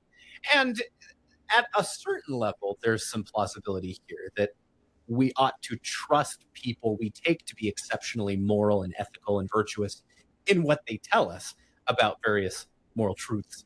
They have a better vantage point with which to gauge them. Sure, we want to safeguard appeal to authority, appeal to experts in other domains like science or history or even philosophy. So why not ethics? Okay, but then the question will be whether or not appealing to these select Catholic saints is the right kind of appeal to authority. So let's now talk about it explicitly. We've mentioned some points, and we can repeat and summarize a bit. But what do you make of this? I was really floored. I just thought this is not something you read in the literature among like professional philosophers, for example. Is this just really blanket appeal to, I've got the holy people on my side? What do you make of it? What do you make of it, Ethan? Well, I would tend to go, it is actually something that you see very commonly made as an argument by holy people, that they've got the holy people on their side. In fact, if you read the writings of Catholic theologians, it's a pretty common argument. What do we consider the literature here, right? But in our literature, this is a pretty common argument, to be honest. But and Aristotle on our side. No, and to go back, it's pretty obvious, especially if we take it in the context of the Noetic Effects of Sin. So this is another way in which it doesn't cut equally, right? Because the people who lead the most virtuous lives, we would expect to be affected by this the least. So then if in that context we observe the people living the most virtuous lives are less likely to arrive at your judgment about hell and more likely to arrive at ours, then that would be further evidence confirming our hypothesis, right? Right. But also just go back to the social epistemology where we conciliate, which is just we think about how to use intuitions, right? We shouldn't arbitrarily privilege ours just because they're ours. It doesn't seem like there's good evidential basis for that. There's good reason to defer to intuition in the absence of other evidence, to avert skepticism, and because there is genuine probative value that intuition has. Mm-hmm. But when you have intuitions, treat the ones that are more evidentially valuable with more weight, and the ones that are less with less, without regard to whether they happen to be yours or not, yes, right? Right. And so then, therefore, actually the whole question about who are the moral authorities, and then when we survey the opinions of the moral authorities, that's highly relevant. And so if it just becomes a wash, right, then they can't appeal to this intuition being super firm and obvious, right? It just becomes a contested intuition. Then their whole case falls apart. Yes, right? of course. Their whole case is just about the first order intuition, Yep. whereas ours isn't. So if it's even a wash when we look at all the holy people, that's not good enough for them. Mm-hmm. And we realize that's a better basis of intuition to draw from than just arbitrarily privileging your idiosyncratic intuitions. Right. And ours are more culturally diverse. They're more diverse in time. And they have people who are very advanced in the spiritual life, in many cases receiving private revelations directly from God, but we can put that we can put that aside. And they come pre and post Hey Jude, which is good, right? And they spend lots of time working on cultivating personal virtue, on interrogating and examining their conscience, on forming their conscience, right? Mm-hmm. On having rectitude, on having moral courage. And so once we look at that and we fully appreciate that, like there's a systematic undertaking that can be taken, which is to prove that there is this correlation between saintliness and arriving at these views, right? And that even these views become deepened and strengthened and solidified the more contemplative the person is and the more holy and saintly they become. But at the very least, the existence of these people should be enough to make it a wash or make it equivocal, even if we can't prove the positive case that there is a consensus among all the saintly people. At the very least, it's enough to override or to create an equally strong presumption against that their private intuitions create a presumption in favor, right? And this applies not just within the Catholic tradition, right? Like the Muslim tradition is a very infernalist tradition. I mean, even when you go into like Buddhism, they don't have the infinite hell concept, but there are things where it's like negative outcomes for people that are like ginormous, unfathomable, large, finite quantities of suffering for people karmically and stuff. So there's a lot of, there's plenty of very saintly, very contemplative people that witness to this. And when we look at heroic virtue, there's definitely a strong case to be made that we've got the more abundant moral authorities on our side. Yeah, good. Okay, here's Randall's response. To some degree, I think I addressed this by saying, well, you can find holy people that think things, or people that you view as holy or righteous or good, that think all sorts of things and disagree on things. And I pointed out that even those people can have blind spots. And so you shouldn't just uncritically accept everything that they say. But maybe I'll just say a third thing here, and that is, I think that he's misreading the data. This is my sense. I think that the holier or more righteous or sanctified, to use Christian language, that a person gets, the more that they have a sense, yes, of their unworthiness and of their need for grace and mercy. I don't think it follows that they realize more and more that they should be tortured forever. Yes. So I think that's the important distinction there. Is I do think, like Donald Trump famously or infamously, to just give one example from him, he was interviewed once, I think he was on Jimmy Fallon, and somehow the idea of God and forgiveness came up, and he said he didn't think he ever had to ask God for forgiveness of anything. And I thought, this idea that you don't need to be forgiven of anything, that you've never done anything significantly wrong that might require forgiveness or an apology, or that might require you to be in the debt of grace of somebody else, I think that is indicative of a deeply malformed individual. Whereas a person who is becoming more properly formed realizes how much they do need forgiveness from others, and they need to receive grace from others. Okay, Ethan, are you misreading the data? Well, no, because, I mean, in most of these cases, the saints are explicitly commenting on hell, the doctrine of hell as formulated by Catholicism. So that's specifically what they're meditating on. And no, he doesn't give any, like, actual specific counter evidence. He brings up Donald Trump there's no ambiguity about it. They hold the Massa damnata, eternal conscious torment model. They describe it in even more grotesque ways than I would be willing to, you know? So I don't know what they're talking about. I mean, I don't know what he's talking about. There is no ambiguity that that these holy saints are witnesses to the very severe doctrine that he's denigrating. And I think the fact that there's a diversity of opinion is already something that makes no sense on his view and perfect sense on ours, right? Because he's saying you'd have to be a moral idiot to think this was true. Basically, you'd have to make yourself stupid, is what he said at the beginning. Cauterize your emotions, right? That's his view.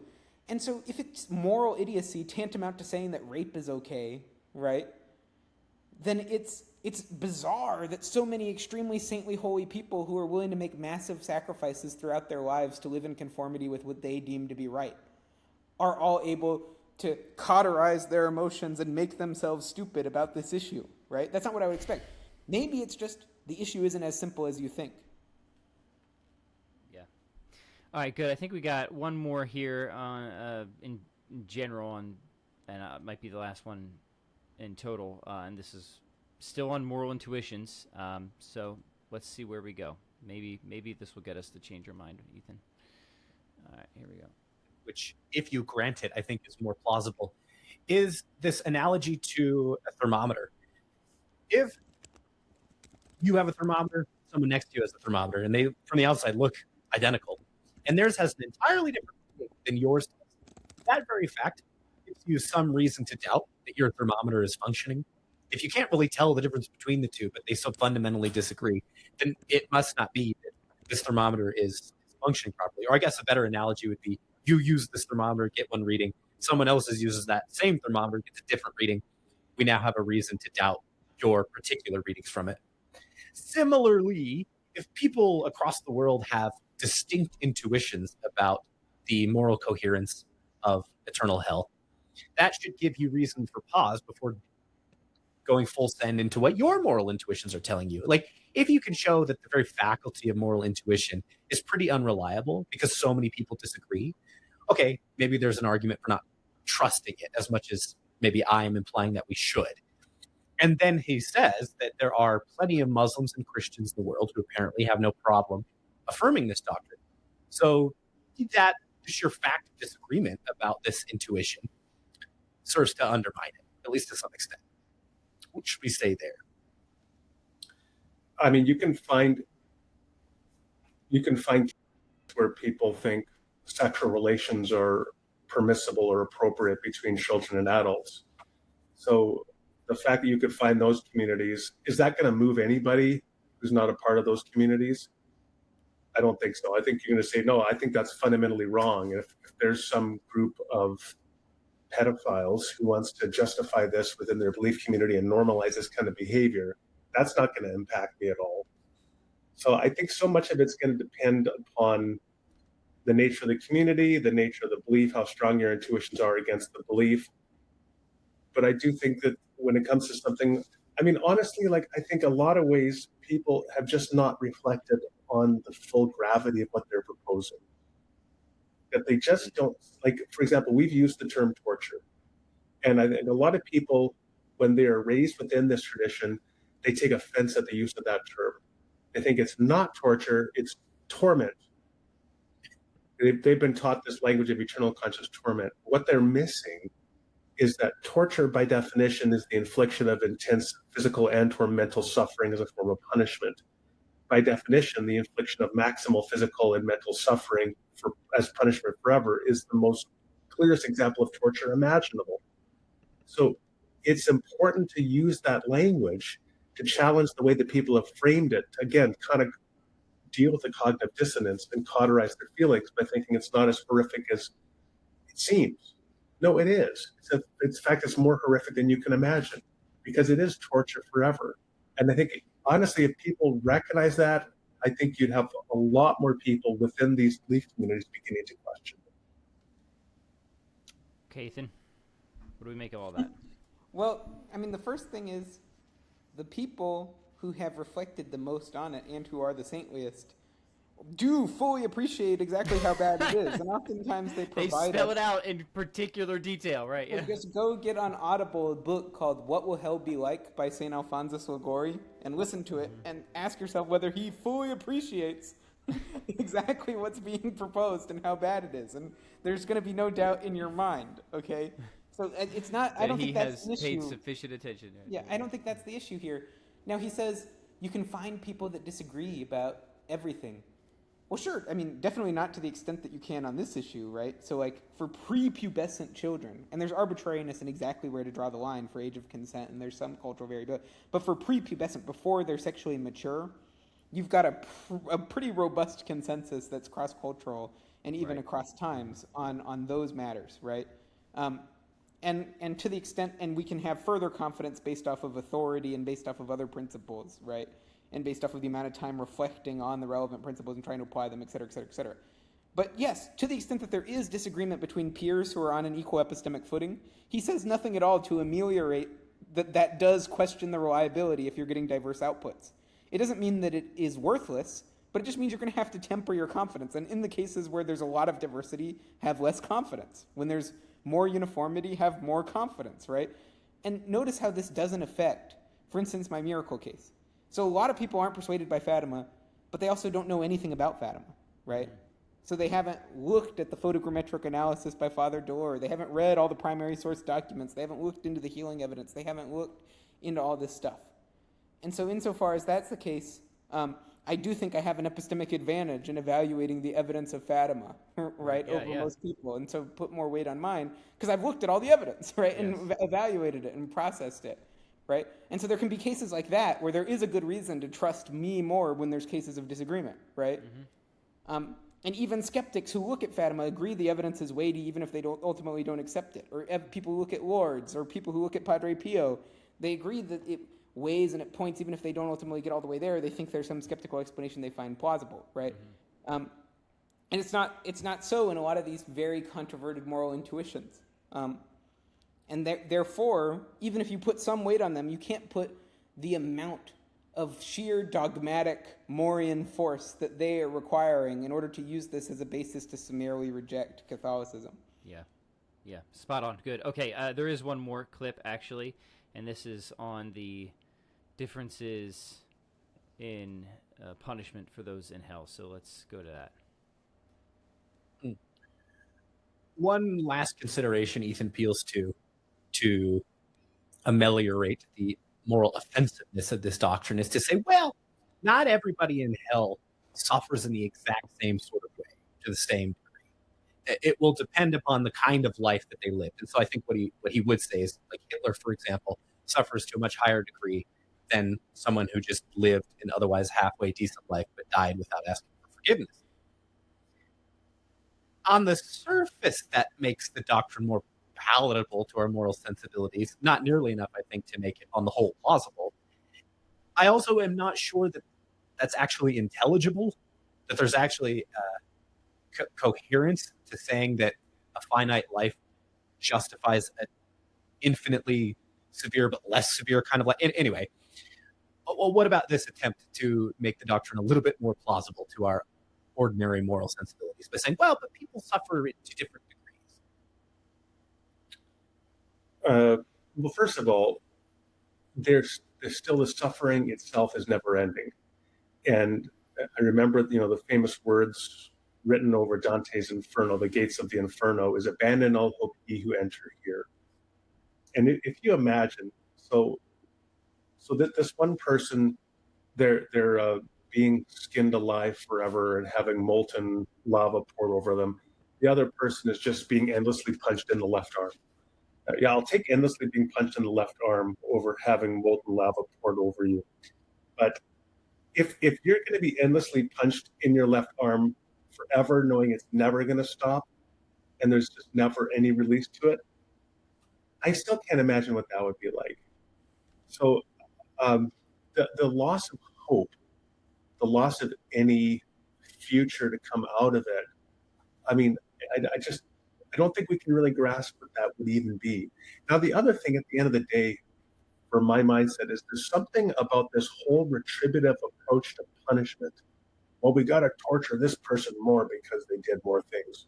Or they need to have a higher self-imposed torture because they did more things. There was a documentary I reviewed some years ago called At the Death House Door. Okay, I'm going to pause it there, Ethan. All right, thoughts on all this? Yeah, well, I mean, so first, I do think it makes it more palatable when you realize that there are diverse punishments. And also when you realize that it's not a matter, it hasn't been defined by the church that hell is pure suffering, right? So it's unmitigated, pure suffering. No, there can be sort of natural happiness or pleasure in hell. And that could be true for some, but not true for all. And so there's lots of speculative possibilities that are open for how hell can be implemented. And oftentimes, the intuitions that are being pumped are based off of one pretty narrow, caricatured picture of hell. And in truth, what I tried to emphasize is, while there's lots of speculative possibilities for hell that you wouldn't imagine, that you wouldn't have conceived of, God, for good reason, has framed hell in the most dire of terms to try to give us the strongest motive to avoid it, right? And it is really, really bad no matter what it is. So I don't want to minimize that. But sometimes these like caricatured, cartoonish versions of it, that's not a matter of the definition. It's certainly not logically required to affirm the doctrine. And so the objection to hell shouldn't sensitively depend upon that picture of what's going on, right? And so it needs to be adapted to the quite wide range of creative ways in which God could actually enact these punishments that have been promised.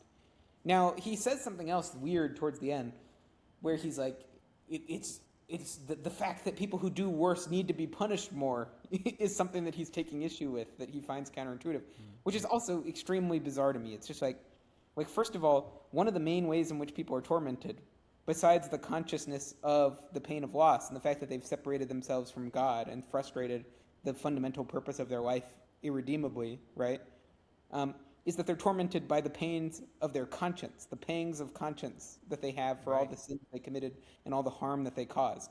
And there's no way for them to achieve redemption or forgiveness for those sins, right? And so that stays with them, the guilt and the remorse of knowing that you've done wrong, right? And so to think it is totally just and fitting for the person who's done worse to feel worse with the pangs of remorse and conscience that they feel, right? And the regret and the loathing for the way that they've lived their life, right? And for how much they ruminate on it. In addition to just, obviously it's more fitting, like every principle of human justice tells us, the murderer deserves a worse sentence than the guy who's guilty of petty larceny, Yeah. Mm-hmm.